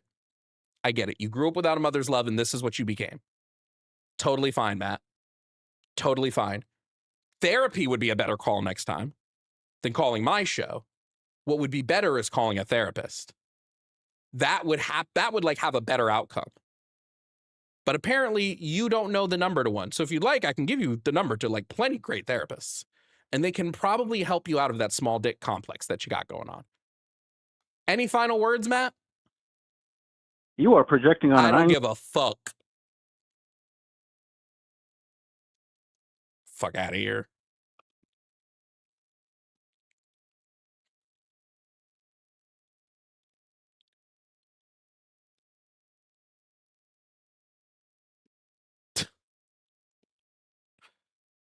Truly, bro.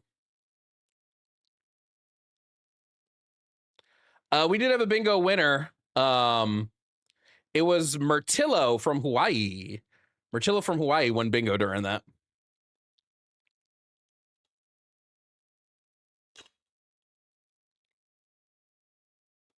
Anyway, I provided multiple studies to back my claim.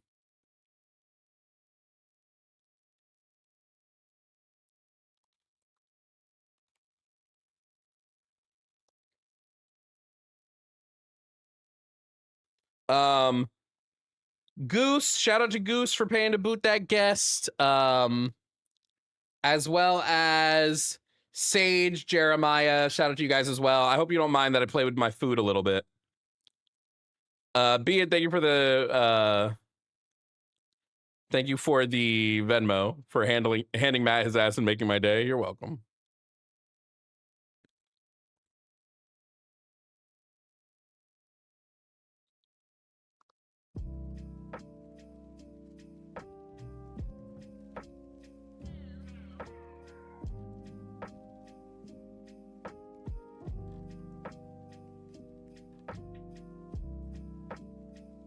He said that suicide rates amongst trans people is 50% after transition. Just in all cases, it's 29%. Matt, thank you for the Venmo. Said for schooling a racist. Thank you. Let me try to get through some of these super chats. Sage Sama said 830 bills actively being legislated against trans people, but Matt is over here wondering why we are vocal. Gee, I wonder. Well, remember, Matt is kind of stupid, so. Yeet Matt because he caused me to drop my red peanut M&Ms with his buffoonery. I was looking forward to the M&Ms, rest in peace. Oh no. Kick Matt, please. Definitely did. People have been saying back in my day, men/women, and proceed to list gender, not sex traits. Sex and gender have been different for a while. True.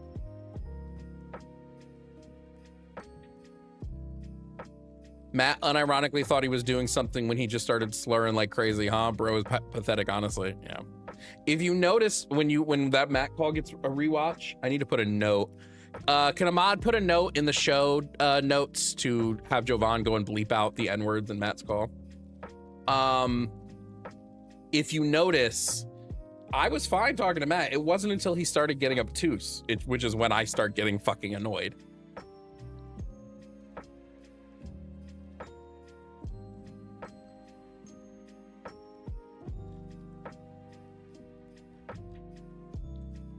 I mean, trans people are more brave than like the military, right?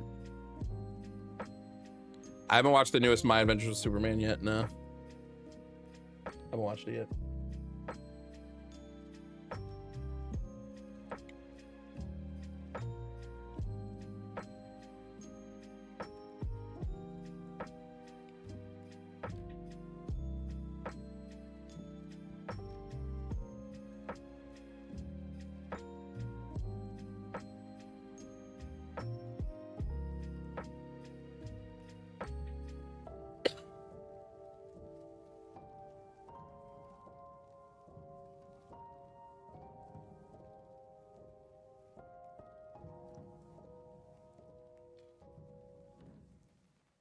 So I finally saw Spider-Man this week and I ugly cried.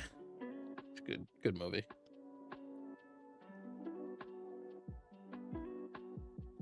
We taking office hour calls today? I'd rather not.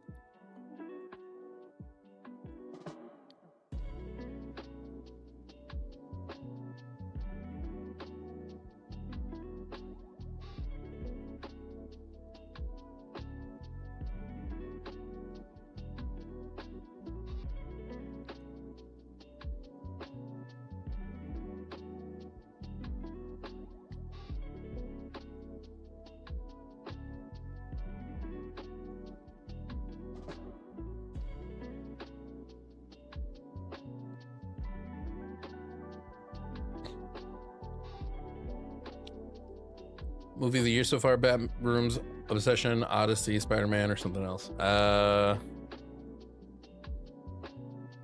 don't know.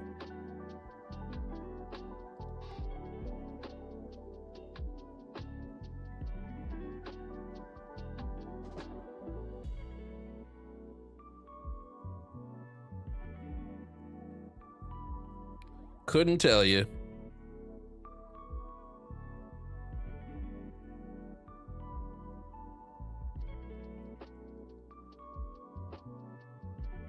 I haven't seen Odyssey yet, but so far Spider-Man's probably my movie of the year, just by what I enjoyed the most.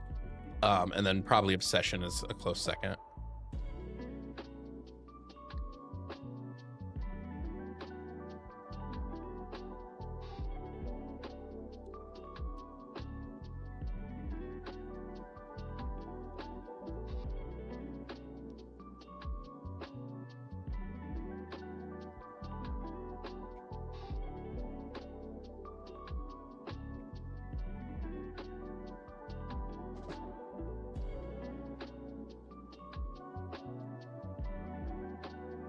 Destiny is more honest than you. I don't give a fuck. Think I give two shits? I don't care about white men that say the N-word, bro. Do not give two fucks.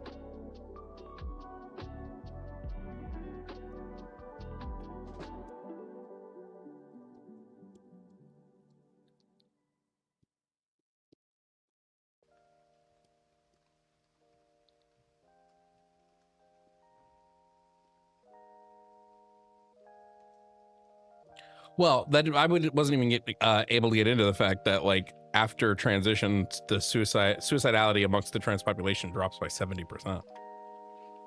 So, like,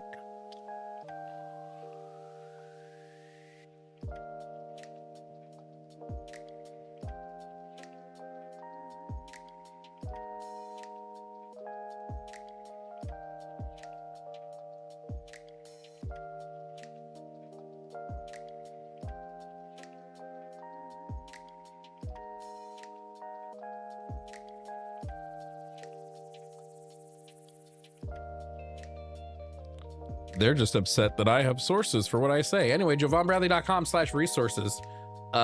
Everything that I say is in there in a source document. Oh yeah, no, I have to go put a note on Matt's call that he dropped a slur, so we can't ever let him back on the show. That's in my tools. Caller history, Matt. Oh, somebody already left a note. Sweet. Winnie, thank you, Winnie. Mods are on it. W.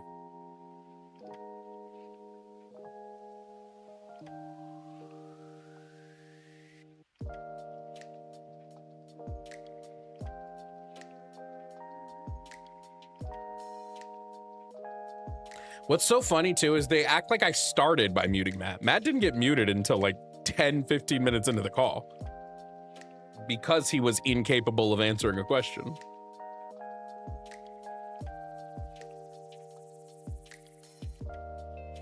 Is topic 5 about, what was that? Did I miss that?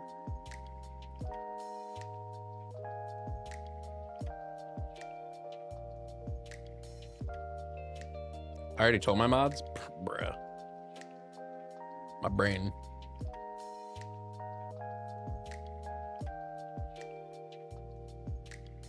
I missed what that said. But if somebody's asking about topic number 5, I just like topic number 5 is like a prescriptive, like specifically me saying that the claims that Christianity makes in the Bible are false.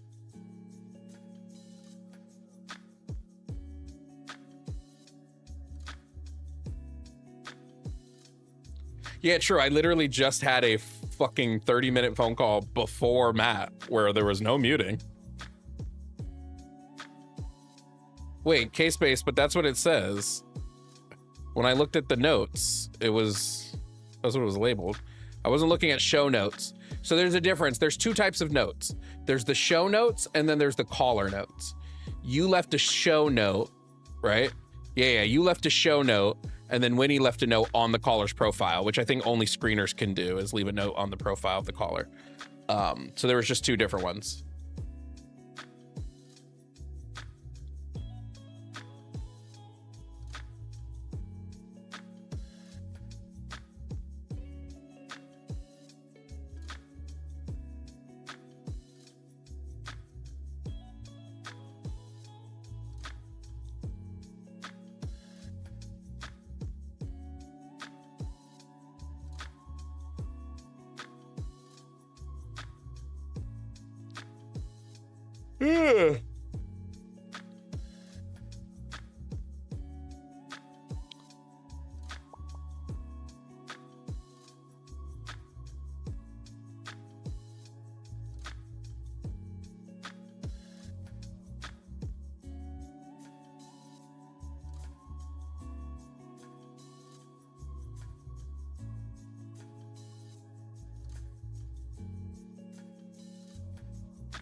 Austin, I gotta know, why do you come into chat? You genuinely hate it here. Why are you here? I genuinely gotta know. I ain't never seen somebody watch a show they clearly don't like as much as you.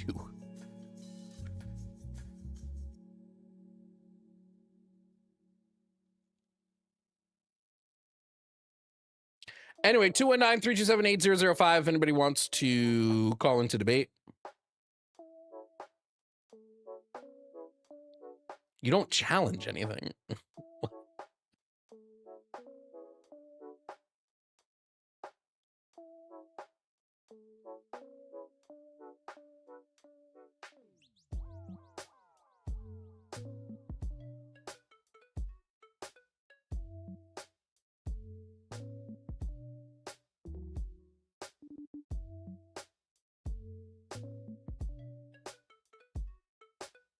Wasn't Austin on the line yesterday? I don't fucking know. Why are you asking me like I know things?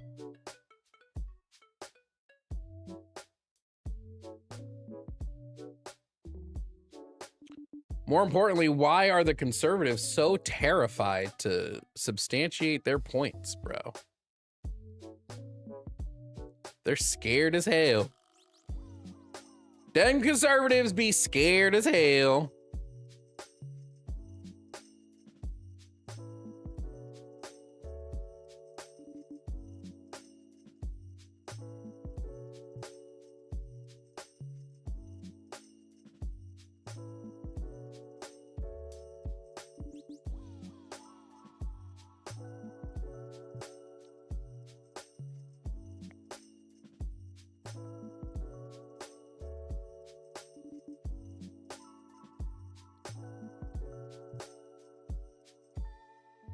Anyway, who's excited for more Joe Varden games? Me and Arden are planning out a bunch of streams. You guys really liked that that last one we did. We got to finish that game too.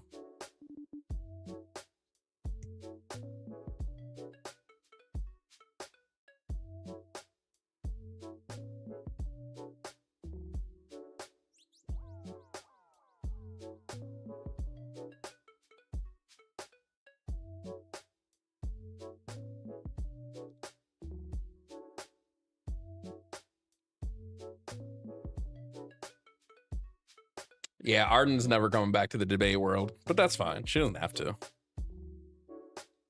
Some people don't like debates.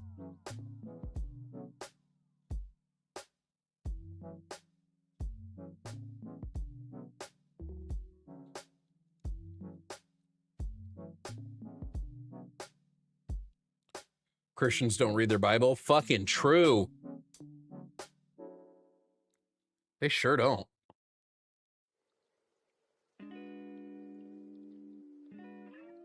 Dude, that person that fucking hung up on me and Forrest after we brought up fucking Leviticus, who just like hung up the phone. I was like, what the fuck?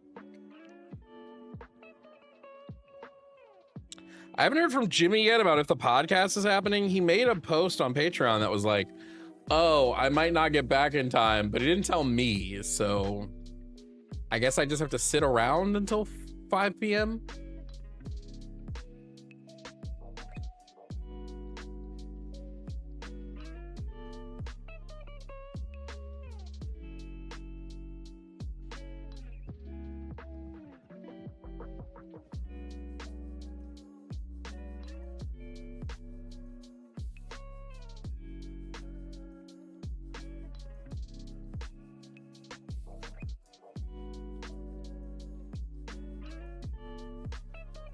Okay, Jimmy literally texted me as I said that. That's so fucking weird.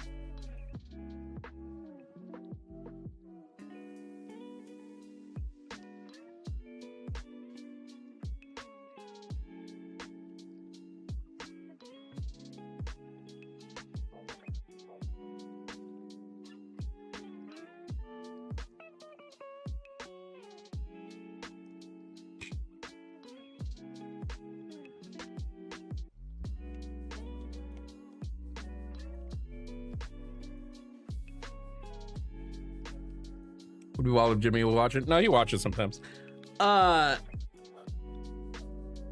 Yeah, you know, it is really annoying when I have a good faith conversation with a caller, only to then have a bad faith caller and people get mad that I muted the bad faith caller. Well, they didn't say shit about me not muting the guy that I talked to for 40 minutes.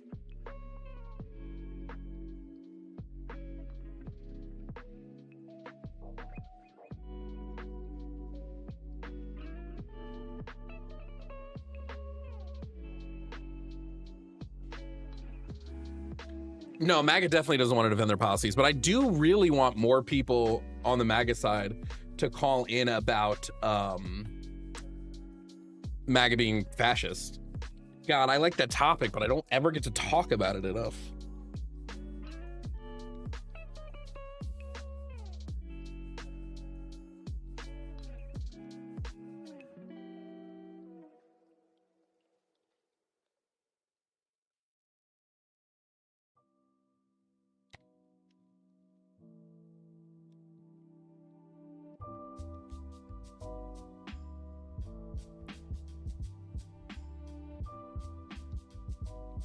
I'm good faith up until somebody shows me a hint of bad faith. And then I fucking go on the attack, bro. I go on the attack.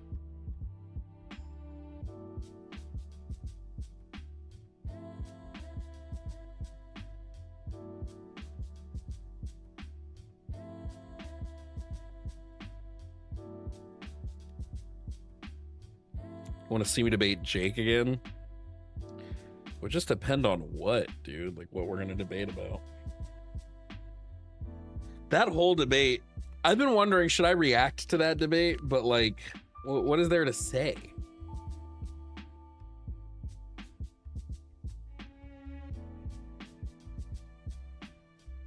I'll donate $100 for want to do a Blasphemous 1 and Blasphemous 2 game stream. What is that? It was cool we got a bingo today.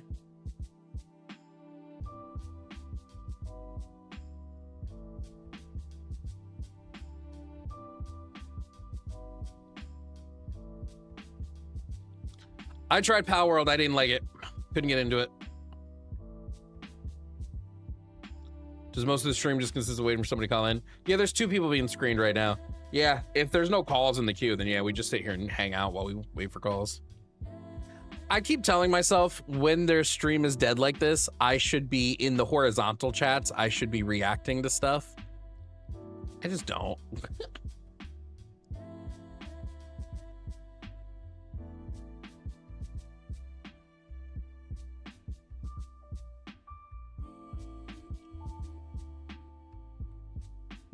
How do you play bingo? JovanBradley.com/bingo. I'm gonna go get a water. I'm gonna go get a water.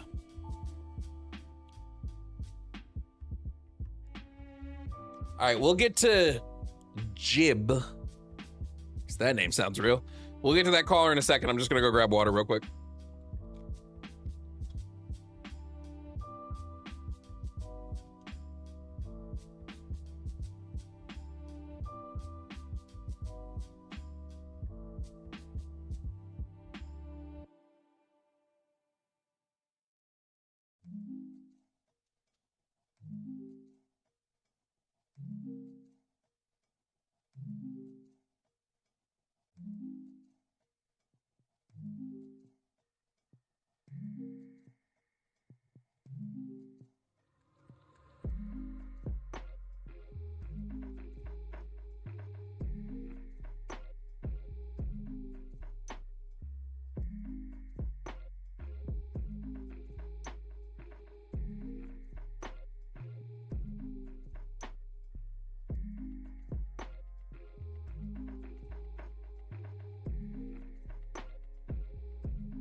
Okay.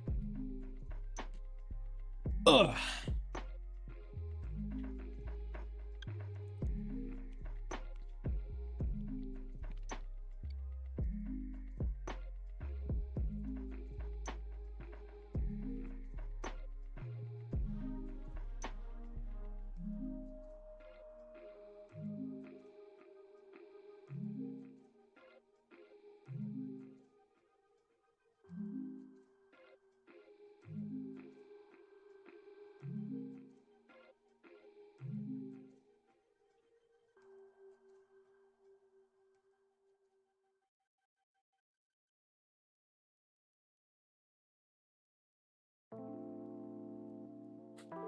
Okay. Okay.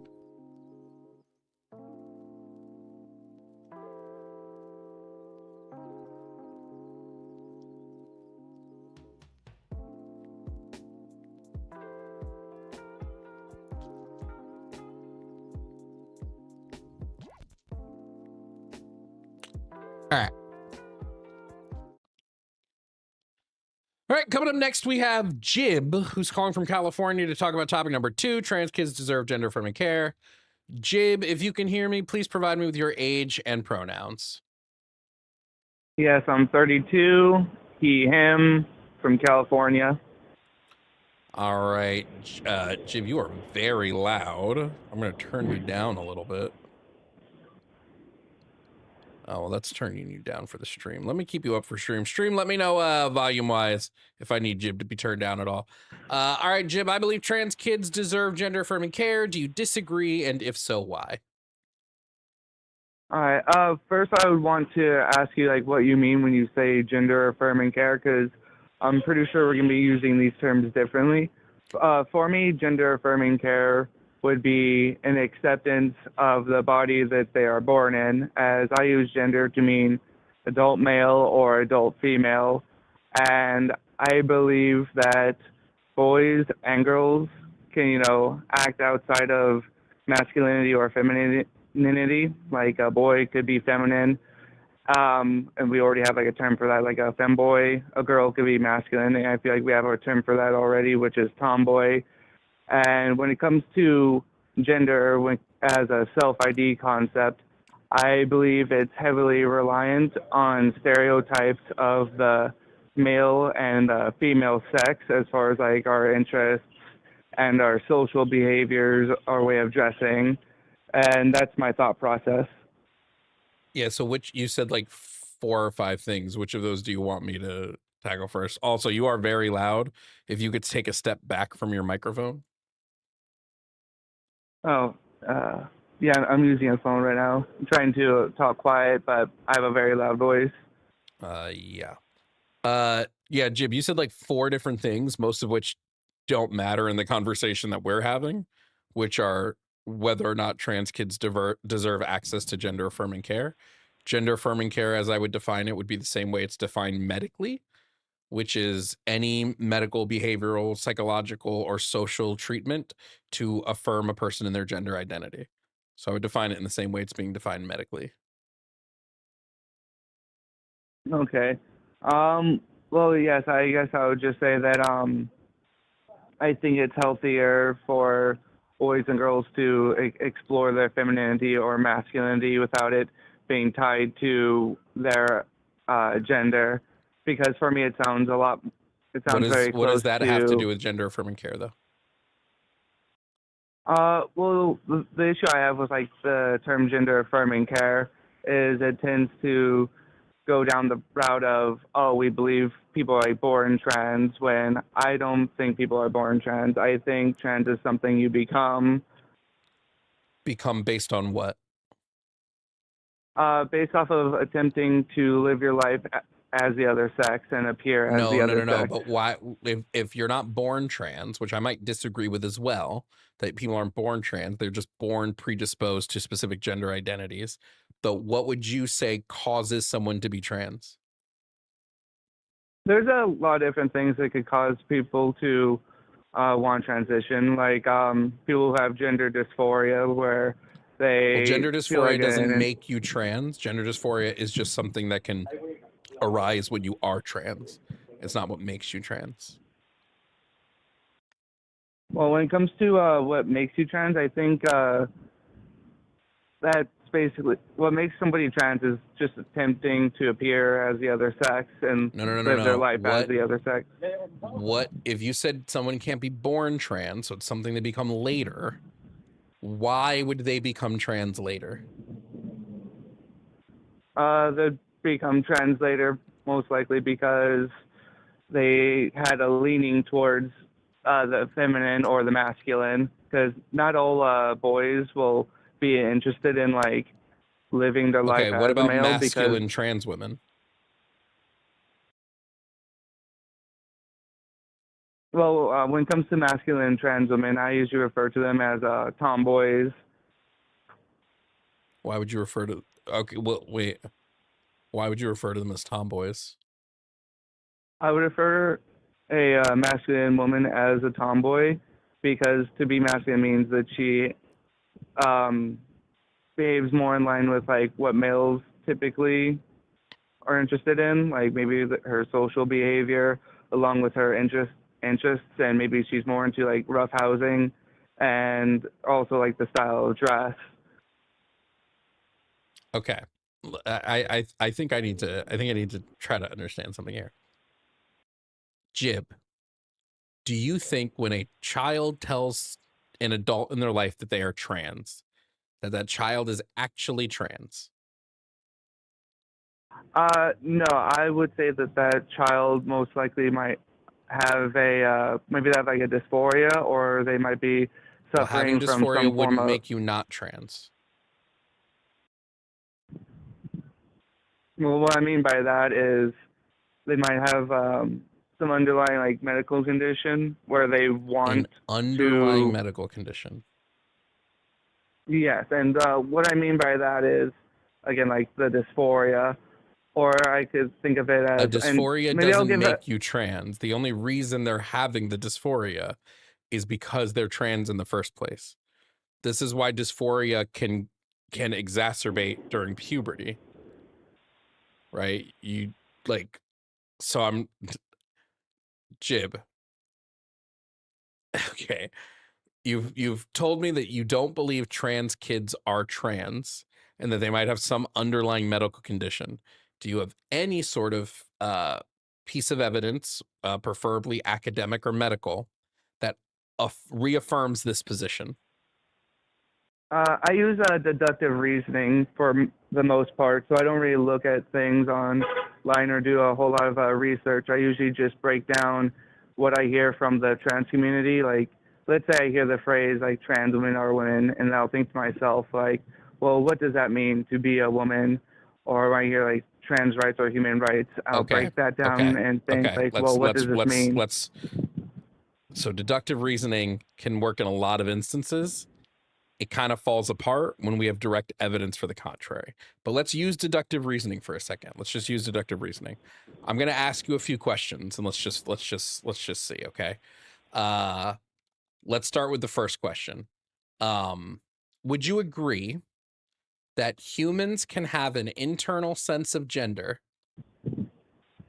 that differs from their biological sex?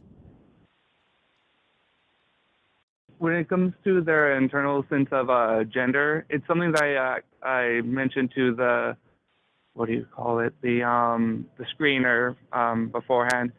For me, what I believe that to mean is basically a rebranding of an internal sense of masculinity or femininity, and I believe that's being reinterpreted as gender. Let me just, in neuroscience, as it is defined, gender identity would be your subjective perception of your sex. So it's how your brain views your sex. It has nothing to do with masculinity or femininity. So would you agree that humans can have an internal sense of gender or gender identity that differs from their biological sex? If you mean that they can believe that they are the other sex, that can happen. Yes, people can have that belief system about themselves. So, okay, hold on. We're using inductive reasoning, so I want to be very clear about the words I'm saying.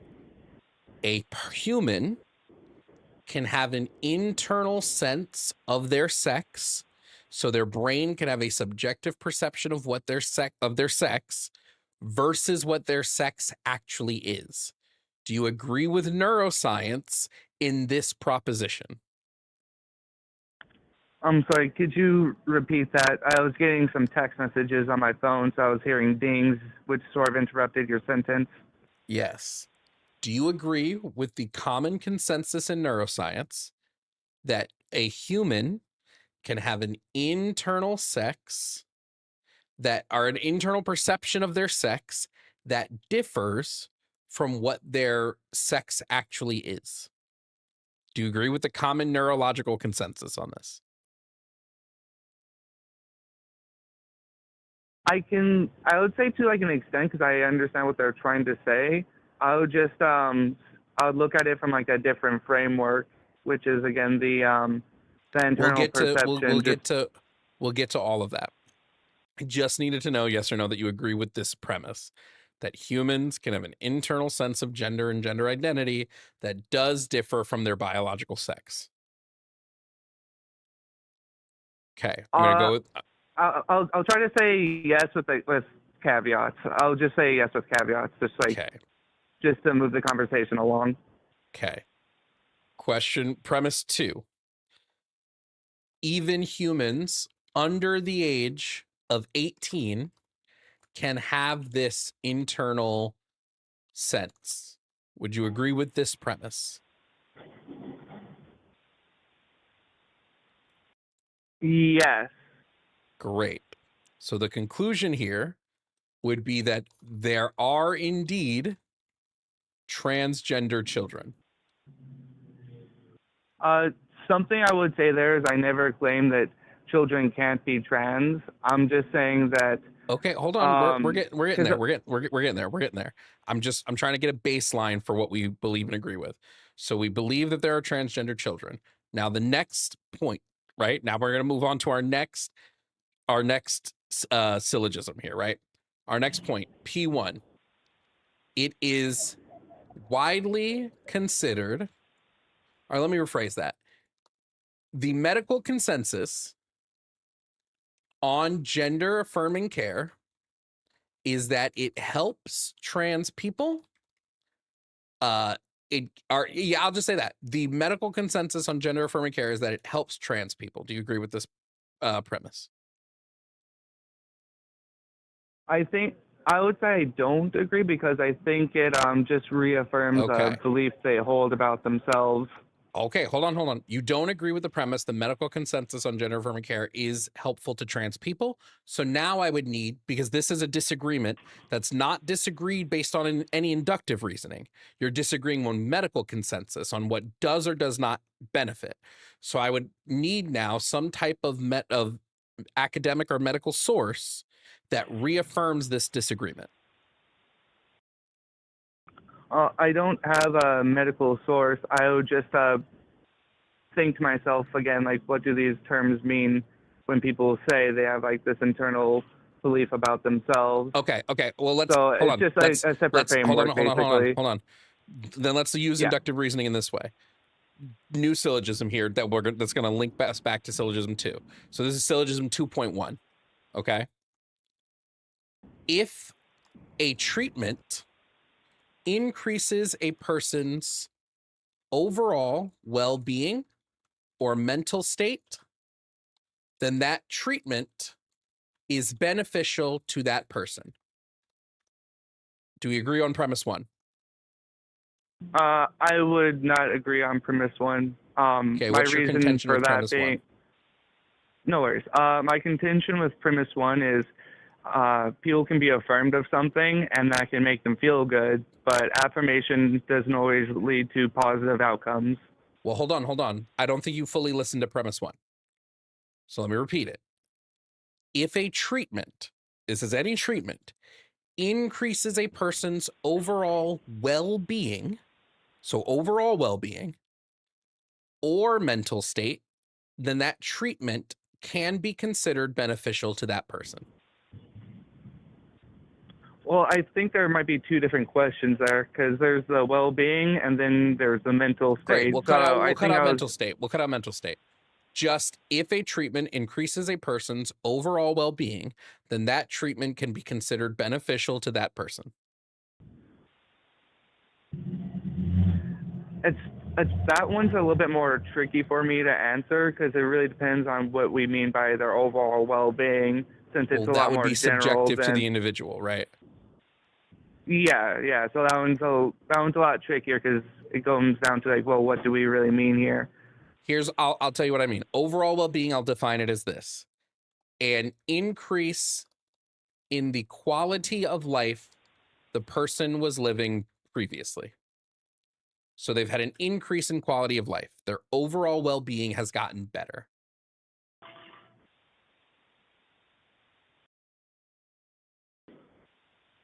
So it's just taking me a while because I'm thinking about that for a second.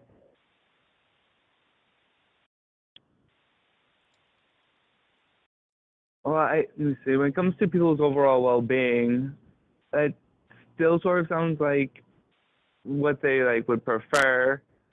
So, Well, it's I the don't know, overall it's the overall on. state of a person in factors that make their life go from like better or worse. So when we're saying that it increases their overall well-being, that means their life will have gone from worse to better. Well, I think I know what you're asking, and something I would ask, or a question I would have there is, does it really make someone's like life any more like better or meaningful if they like transition? Because I'm not sure. Hold on, we'll get to that. We'll get to that. Yeah. I just need to know on the base premise here. We're on syllogism 2.1, right? We're on 2.1.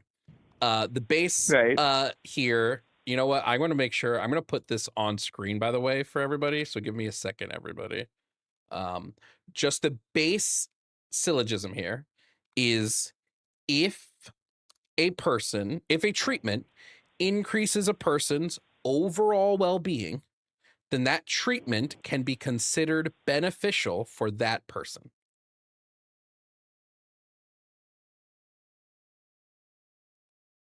And you're asking if I agree with that premise, right? Yep. I would roughly agree with that premise. Okay. So great. So next, based on medical sources and research, gender affirming care does benefit a person's overall well-being. Are we agreeing with this premise?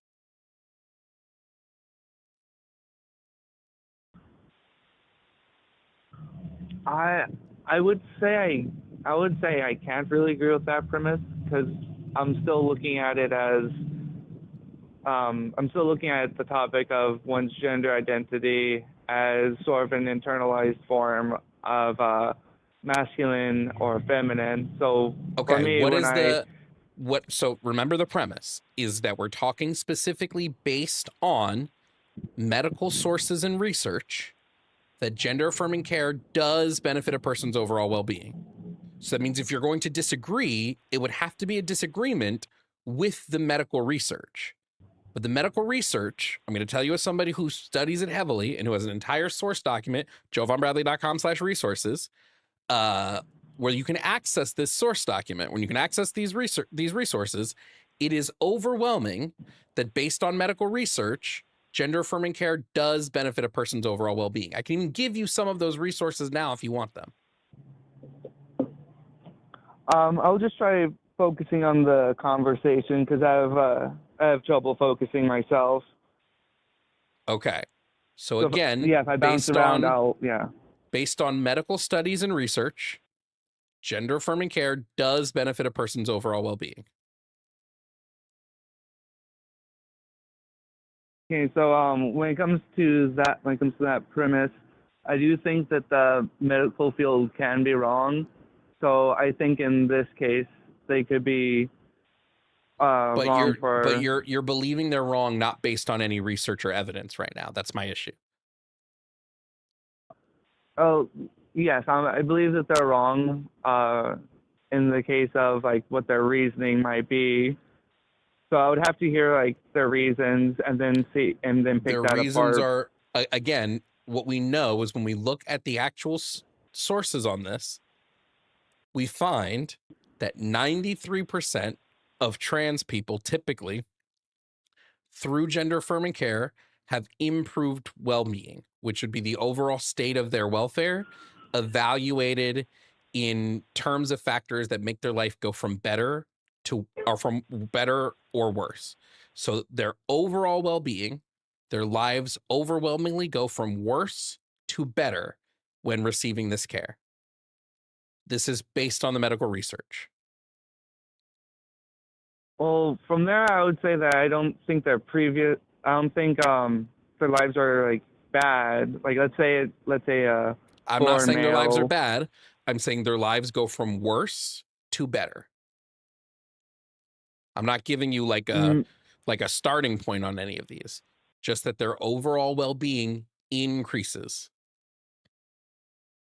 I would say maybe the way they feel about themselves increases, but I wouldn't say that that's overall their well-being. Unfortunately, Jib, here's this so- again, the research disagrees with you here. What we find is improved mental health outcomes, improved sexual health outcomes, a decrease in depression, suicidality decreases, a decrease in gender dysphoria.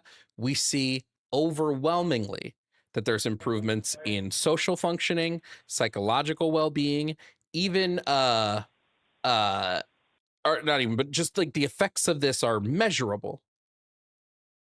Well, here's what I'll try to say when it comes to that, right? Yes, I would say that they feel better, right? But that's just because they're being affirmed. I would say if we're looking at like say the social aspect, like you said a second ago, that's not always going to be better, as when you transition, it can make it a lot harder to meet people. It can make your love life a lot more complicated, and it can be harder to find a job. So I would say in a lot of cases, it makes your life a lot harder. I don't want to cut into you right now, right? But again, I'm saying the overall well-being. So overwhelmingly, that doesn't mean there's no negatives, but it's that overwhelmingly their lives go from worse to better. Right, and I would say not. I would say not. For the most part, I would say that their lives don't really get any better. Just But like you're how not. they But feel again, about Jib, you're themselves not improve. basing this on anything. But I'm basing mine on legitimate research. So, for example, Well, For example, okay, there was a systematic review that was done in 2010 that analyzed 28 different studies and found through these studies that people who underwent transition saw an 80% reported improvement in their gender dysphoria, a 78% reported improvements in psychological symptoms, 80% reported improved quality of life, and 72% reported improved sexual function. This is without a doubt an overall increase in well-being. I would want to ask what that last part meant when you say the overall increase in sexual function, as I would imagine many people that like do transition, or at least some, would have could have like medical like issues like down there while So having sexual sex function and just such. means that it's talking about the body's responses during the stages of sexual arousal, so that they're able to experience sexual desires, arousal, and orgasm. So 72% of the trans people that were studied saw an improvement in their sexual functioning. They were able to get aroused better. They were able to reach orgasm better. They were able to what was the other one I said? They were able to experience sexual desires more regularly. Okay. So again, you're disagreeing with P2 without any real reason to disagree with it. Like you keep going, well, I feel, but I keep going, it's being reported. So like, my answer to P2 would be, because even though I'm not really going off of any like medical research, I'm more so going off of, well, I'm trying to imagine myself in that position and like how my life might change. So I'm But sort you're of not going based trans. off of that. Correct. But So I your can life still would probably not get better with gender affirming care because you're not trans. You're not starting from the same baseline they are.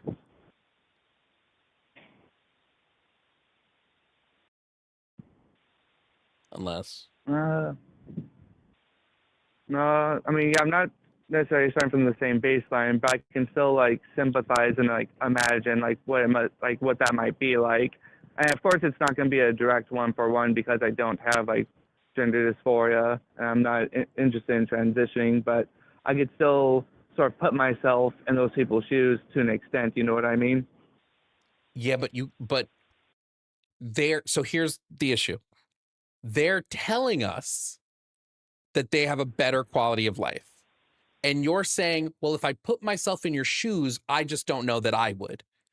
But they're telling you, yes, we have a better quality of life. So you're just sort of ignoring what they're saying to say, sure, you might say that, but I feel I would be different. Well, I think it's fine for like for an adult because an adult should be able to transition if they like. Hold on. We're not there yet. That's the point of P2. That's the point of syllogism 2. We're still on 2.1. So the conclusion of 2.1, just to reiterate, premise 1, if a treatment increases a person's overall well-being, then that treatment can be considered beneficial to that person. P2 is based on medical sources and research. Gender affirming care does benefit a person's overall well-being.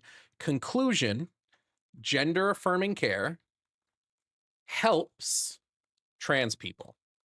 So now that we've come to the agreement on 2.1, we can move back to 2. So 2 is the medical consensus on gender affirming care is that it helps trans people. We now know that this is the case. P2 would be trans children also deserve help. Conclusion, trans children deserve gender affirming care. So because P1, because we found out through syllogism 1 that there are trans children, and we found out through syllogism 2.1 that gender affirming care helps, syllogism 2 is telling us that trans children deserve gender affirming care. Because this is a treatment that is overwhelmingly beneficial, and these children deserve to have access to overwhelmingly beneficial treatments. I do have a question I want to ask you on this. Sure. And yeah, and here's what my question would be, right? So when it comes to a child, one issue I have with like a child transitioning is the fact that we could just say that a more feminine boy or a more masculine girl is just gender nonconforming. Like they might just not conform to a lot of the social roles and stereotypes of their sex. So the way I look at it as when you're young, you should be allowed to like explore, like if you're a little boy and you want to dye your hair or maybe get your nails done, that's fine. And if you're a little girl and if you're into roughhousing, that's fine. Whether that means you're like trans or just gender nonconforming, I think needs to wait until adulthood when they've like really thought about it a lot more and deep dived into like their own being, whether like that gender nonconformity like helped them or if they wanted to go like a few steps further. So in short, I guess I would ask you why children can't just be raised in a gender nonconforming way rather than going the trans route. Okay. So to answer your question of why children could be raised in a gender nonconforming way, the way you described wouldn't be gender nonconforming. I understand the question. I understand the question, the purpose of it. We live in a gendered society. Our society is constantly gendering everything. So there's no way to really raise a kid in today's society where they won't be combated with gender in some way, shape, or form. But there's one thing that we need to sort of boil down to for you to sort of understand it a little more.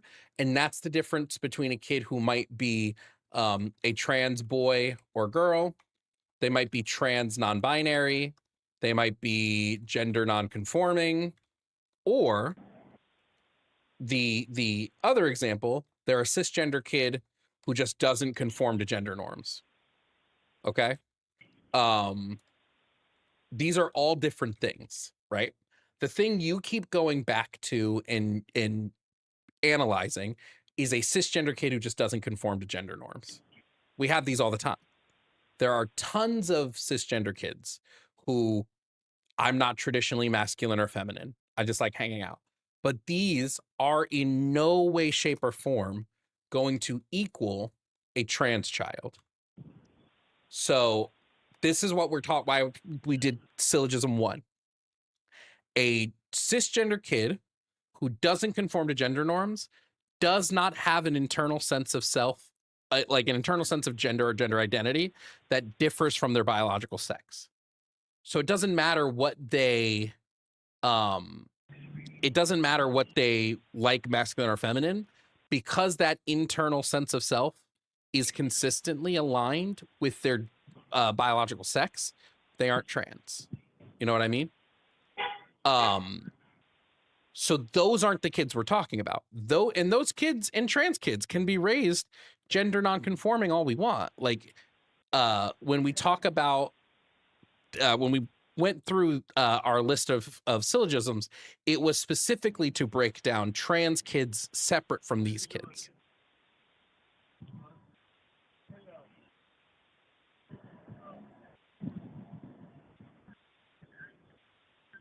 And I'm still listening. I just didn't know if I didn't know how I ought to respond there. If there was like a follow-up question or anything. Well, it would just be that those kids you're talking about aren't really relevant to the conversation me and you are having. It's like an aside because these aren't the kids that we're worried about when it comes to gender affirming care.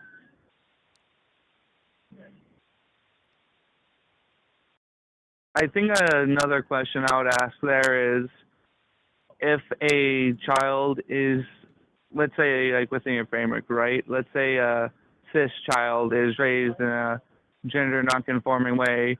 Do you think that can cause said cis child to believe that they're the other gender? The answer to this question is evidence of this to be the case. I won't 100% say no, right? There's a reason why there are detransition rates, right? There are people who do identify as trans who go through transition. Now it's super minuscule, like it's a percentage of a percentage, but there are people who do identify as trans who go through transition who realize later on, I'm not. Now the issue becomes the why. Now, your question boils down to the why. Is the reason why because they're raised gender nonconforming? We have no evidence that that's the case, right? What we more have evidence to is that just like sometimes people have difficulty understanding their internal sense of self. That's what we seem to show evidence of.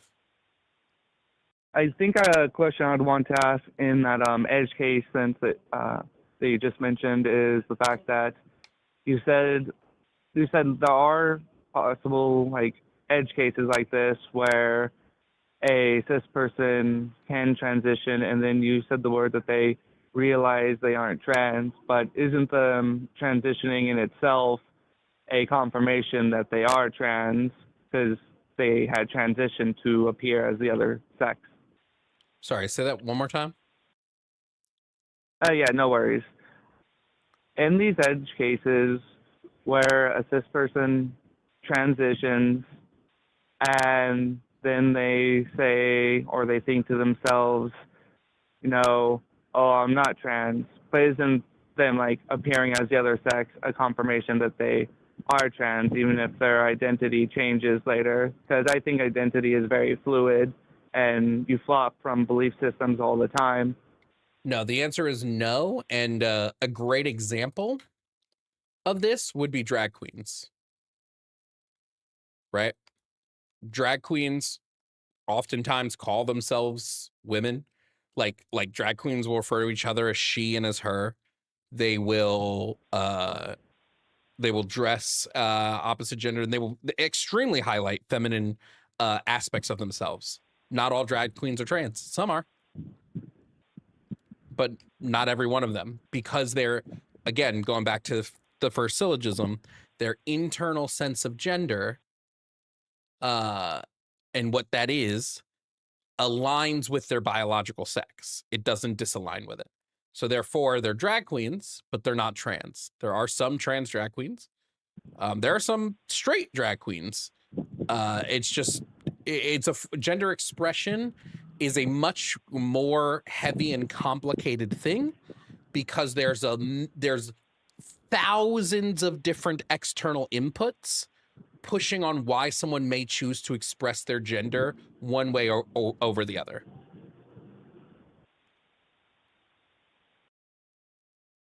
Okay.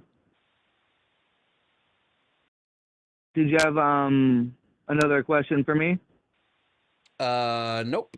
I mean, if you agree with everything we've talked about so far, then you should be in agreement with the statement, trans kids deserve gender affirming care.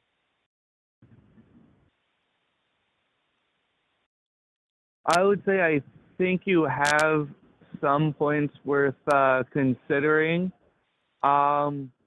Although overall, I believe that there might be like an agree to disagree on just minute little things. On, like, so what here's the only thing. So I will do agree to disagree on like toppings of pizza.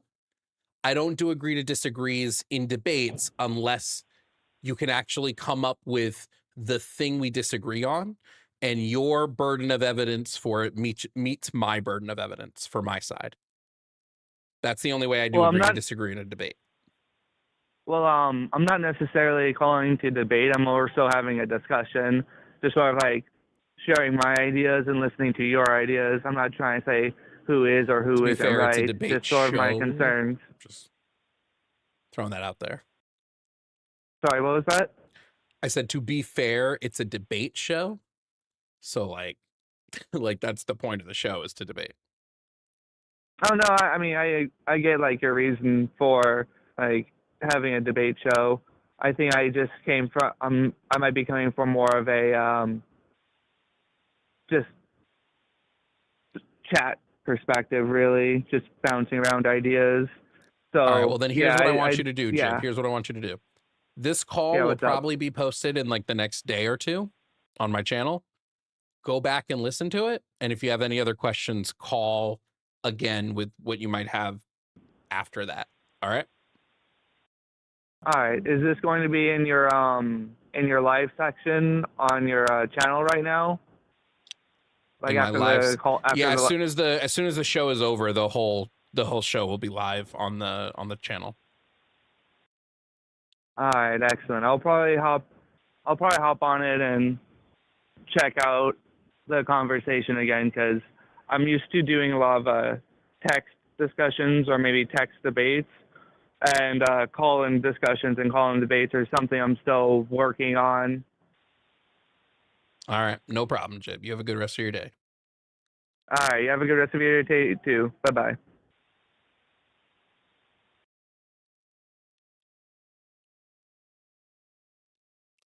All right.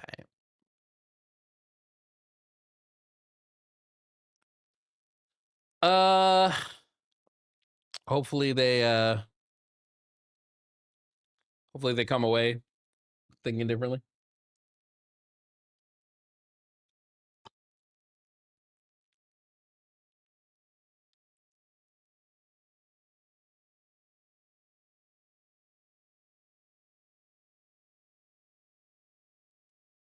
I think I did very well on that call. Let's bring up the next person, and then that'll probably be it for me until Jimmy and I do the podcast at 5. So I'm gonna close the lines actually. One final call. If you don't have a repeat call, you get it now. All right, Xavier from New York. Xavier from New York. Age and pronouns, Xavier. Hey, good afternoon. How you doing? Age and pronouns, bud. I'm a man. Didn't answer my question. What do you mean? Didn't answer I'm any Andre. of the questions I I'm asked. Xavier. Did you just get your own name wrong? No, that's my middle name. Xavier. Okay. Andre. Xavier, I asked you 2 questions. Age and pronouns. Yeah, go ahead. Provide them. Oh, 33. A man. And a man is not a pronoun. A mister. Xavier, you've called before. You know the rules. Can you just follow them? Oh my goodness. All right, so I have to follow that he. Okay. You have to I'm a follow the he. rules. Yes, when you call my show. Yeah. In Such that an little world inconvenience that for you have you. going on. Such an inconvenience for you that I'm asking you to follow the rules you've known about because you've But called you know the who show I like you know 5 you know times. out of my voice. Bradley. You know out of my voice I don't know who the way I Bradley am, the way I is. presented myself. You know I'm a man. I've never You heard. already know who's Bradley? I automatically. don't know You who don't that even is. have to ask. It says right here, Bradley. That's not your name? It's my last name. I didn't know Yeah, I'm gonna call you Bradley. I That's didn't know your we name. moved to a country where we refer to people by their last names. Oh well, I'm gonna call you by your last name because that's the way we have to do it. My name is Xavier, and you're Xavier, this is Bradley. That's how all. on a scale of 1 to 10, how disingenuous is this call going to be compared to all your other calls? It's always been 100% honest. That's what I'm gonna tell you. Being It's honest a 10 and being honesty. disingenuous are 2 different things. Being truthful, being honest, and no lies, no cap, or none of that crap that you guys use. None of those words. 100% honesty. That's all I want. I in this can't call. wait, Xavier. Tell me why trans men and women aren't men and women. Let's go. You know why. You know why. If you, to me, you could be whatever you want. Nobody cares. You don't have to promote it. You want to be a man wants to be a woman, fine. It's your life. If you want to be a dog that day, you want to be a woman the next day, you want to be a cat, a tiger, whatever you want to do these days, it's your life. You don't have to promote it. Xavier. You don't have to put it in kids' Xavier. faces. Xavier. Go ahead. I'm gonna let you talk. Go ahead. I have a debate show. There's a premise. The premise is trans men and women are men and women. You disagree with this premise, but now you're talking about whether or not we introduce children to the concept. That's not what I'm asking. What I'm asking you is, do you agree or disagree with the premise? I disagree 100%. Based on what?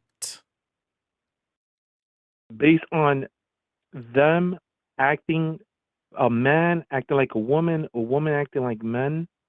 And How then do you act like a woman? They could do that. Nobody cares. This is what I'm trying to say, Bradley. Xavier, what behaviors would you have to exhibit to be acting like a woman? And that's what I'm trying to answer. You could do whatever the hell you want. Nobody cares. But if you're a man, try to go to, let's say, WNBA, which is a hot topic right now, since you know about that. All these men right now, they're gonna go to the WNBA, and they're gonna win championships. They're gonna break records. They're gonna break records. What do you think about that, Xavier? What behaviors would someone need to be exhibiting for me to consider that they are acting like a woman? Going to the woman's bathroom. So if anybody goes into the woman's bathroom, then they are not anybody. Like a woman. A man. A man that's acting like a woman going to a woman's bathroom. No, you don't do that. Then that man is now acting like a woman. Correct. Okay, Xavier, if I have to go into the woman's bathroom because the men's bathroom is out of order, have I acted like a woman? No, you don't. You will go outside or do it on yourself or do whatever. No, there's not a. You would rather men pee on themselves. Correct. Or go to the bushes. Go somewhere else. Go to another You bathroom. would rather men piss their Yes. pants than Yes. go to the woman's room. Yes. Because you're not a woman. You're acting like a woman. You cannot go to I a gotta woman's bathroom be because in you're acting some like level one. of the Twilight Zone right now. No, Aren't I? it's called reality, my friend. You're in a Twilight It's Zone. called Now you come into reality. reality. I'm dragging you into reality. It's called You're living in a Twilight Zone reality. with those cat ears that you have on. You are in a Twilight Zone. Uh-huh. I'm in reality. And I'm gonna drag you in there, Bradley. Uh-huh. I'm gonna drag you Sure. in there. Don't matter what. Yeah. You Yeah, cannot sure. act like a woman and go to a woman's bathroom. Then every man could do that. That moment, that Uh-huh. day, I want to act like a woman. Okay, there's a big line in the men's bathroom. Let me act like a woman now. Uh-huh. I'm gonna go to a woman's bathroom. That's called Yeah. a cheater. You're a fraud. Uh-huh. That's what you are, a fraud person. Uh-huh. And you know what? That's what WNBA is gonna get, and that's what everybody else is gonna get. And you know what? You guys are gonna kick yourself in the face because you guys want to make this rule and legal. Oh, act however you want. Doesn't matter. This and that. This and that. Anybody could turn around any day to be like a woman could act like a man. Oh, you know the woman's line is too long. Let me act like a man. I'm gonna go to the men's bathroom. Anything happens in there, who's in trouble? I need to find trees. Because the woman's trying to act like a man now. Trees. Oh, they're right over there. Wake up. All these people have to wake up. They're right there. I guess I could take some sugar cane. More sorry for the kids. I feel so. There's a tree over there. I can take that tree. Start building. There's no such thing as trans kids. Oh, and I got lucky. There's some coal over there. So we got a little lucky. Not a terrible spawn. Not the best. Are you sick? Are you sick?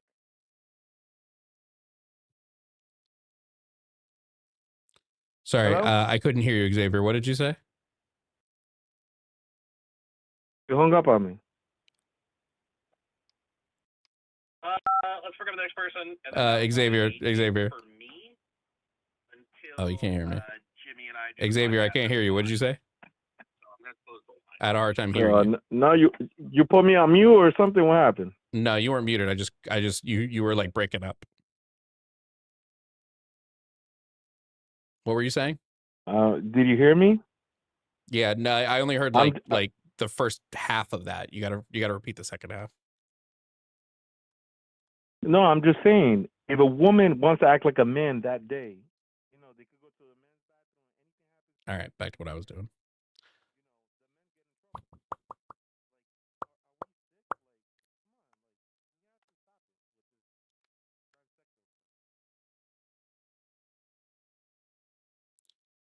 Yeah, Xavier, I'm just confused why any of that has to do with the questions that I've asked you so far. No, because you asked me for a specific question, and you said that the man's supposed to pee on themselves or whatnot. Yeah. You think a man should? You You think asked it's me it'd to be give you an better if a example. man pissed on himself than if the man went into the woman's bathroom? Yeah, Correct. You're not supposed to go to a woman's bathroom, even though you're acting like you're a woman. You're not a woman. It's just a little. You can act like a woman all you want. Okay. No, it's weird that you acting What does like it a mean woman, to act like a woman? and you want to go to a woman's bathroom because you're acting like Xavier, what does it That's mean weird. to act like a woman? Dressing up like a woman. You have a wee wee, my friend. You have a wee wee, and you're acting like a woman. You're not supposed to go to a woman's bathroom. You can act like a woman. That's Halloween. You wanna play Halloween the whole year throughout your whole life? Go ahead. That's what Halloween is. Act like a ghost. Act like a ghoul. Act like whatever you want to act. Like, if you want to act like a woman, doesn't mean you are a woman.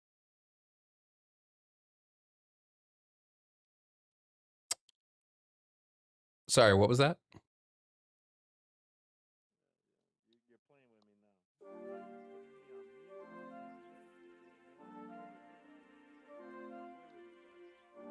Hey, Xavier, real quick before I get too far away from it, just real quick. What biome do you think I should hang out in? Do you think like plains, savanna, Desert. What biome do you think would be the most fun right now? Like, what biome would I have the most fun in, do you think? As far as what? You living there? Yeah. You can live wherever you want. Yeah, but if you had to pick like plains, desert, like mountain, like what biome do you think? For who? For you? Yeah. Bradley, I have to chill with you. In lifetime, in person, without those cat ears. That's the only way Do I you can think like plains, like what are you thinking? I don't know what you like, Bradley. Personally, I don't know what you like. The only thing I know is I have to put you somewhere that you like cats. Somewhere I like cats. Well, cats tend to show up in deep jungle. So should I go to deep jungle? Cats like to show up in deep jungle. Should I go to deep jungle? Well, the tigers and the jaguars. I don't think cats show up in the desert. I prefer desert biomes. I think they're more fun, especially if you can get a desert village and especially if you can get a desert temple. Although I guess the desert temples really nowadays in the most recent updates, they really don't matter as much. Would you agree? I'll leave you in the jungle. You would leave. Oh, okay. So the jungle. I'm worried though at this early stage of game.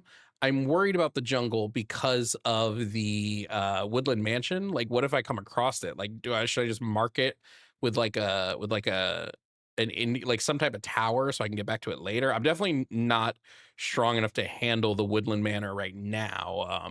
Like I'm very early game right now. Also, what do you think? Should I do like a tree house? Should I live inside the mine? Like, what are you thinking for base? What should I be doing? What do you think for base? Bradley, you have to learn how to make fire like a man. Well, I would need flint and steel for that. I would need flint and steel. How to do fire. Yeah, flint and steel, yeah. You don't have none? Oh, okay. Do wish I have was flint your and father. steel right I now? could teach you. No, I don't have flint and steel right now. I just started the game. You, What would I like? I could maybe get some well, flint. There's some you have to learn. gravel. There's some Bradley, gravel over here, so I could maybe get some flint, but like steel is a bit more late, or not late game. I guess it's more mid game, but I haven't found any iron yet, so I can't make a flint and steel just yet. Or do you think I should like Bradley, do you think I should just like instant go to the nether and try to find like a fire charge? Like that just seems impossible at this point. Like I'm not one of those speed runners. I can't do that early. You don't have to be a speedrunner. Bradley, you have to be a man. Well, in order to get to the nether this early game, yeah, I would assume I'd have to be a speed runner. They can get to the nether this early. I mean, I did find coal, so I can at least make torches. Do those count as fire? Be a man, Bradley, and do some fire, and you could do everything else. Well, right now I'd rather be a mine, but you know. Okay. Aren't we both back? Aren't we back in the mines? But you could be wherever you want to be. Well, I want to be in the mines. Wherever you want, and that's what I'm. Oops. Because you're a man. Because I'm a man. No, because I could be in the mine. Because I'm a mine. I like to mine. You don't like to mine? I like to mine too. Hey, I did just find a cave, so maybe I will find some iron. And then no iron in this cave. Sorry, Xavier, I can't make the flint and steel yet. Okay. Do whatever you need to do. Yeah, did you have any other early game suggestions? Throw yourself in the ocean. In the water right there. Learn how to swim. What would that accomplish? You know how to swim. Just in case no, but flooded. What would that accomplish in terms of getting to beating the Ender Dragon? I don't understand what that would accomplish. I don't know what game you're playing, but you could throw yourself in the ocean. There's no game, Xavier. This is just life. And I see. Oh, now I see what you're talking about. You're playing a little kid's game.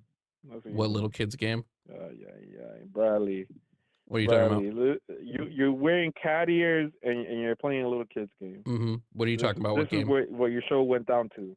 What are you talking about? This is where your shows went down to. I don't know what game you're talking right about. Now you're playing. You're chipping a fake tree and you're talking Chipping about a games, fake and you're tree? wearing What does cat that ears. mean? What's that mean, Xavier? It's a look what you're doing right now. Look It's what not a real who's tree. doing with what? Go outside. Go Okay, outside who's with doing with your what? cat Hey ears. Xavier, quick question for you. Quick question Top for a you. real tree. Genuine question, That's Xavier. what I want Genuine you to question do, for you. Bradley. Bradley. Genuine Bradley, question go for outside, you. Xavier. please. Hey Xavier. Hey Xavier. Go Hey ahead. Xavier. I just recently got a Go ahead. job at a factory. But they said I gotta Okay. buy Congratulations. something specific for my feet. Well, I forgot what it was. Steel-toed something. What do I need to get? No, you're playing the game again. The steel toes. No, steel-toed Boots. what though? Oh, boots. Got it. Heard. That was Xavier, everybody. Anyway.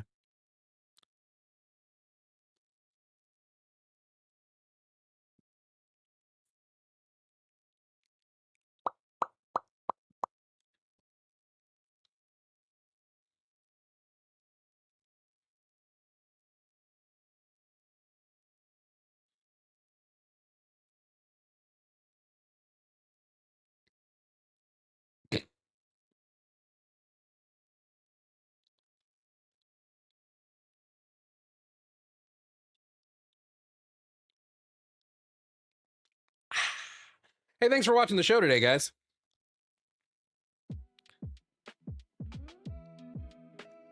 It has been a fun stream. I have enjoyed hanging out here with you today.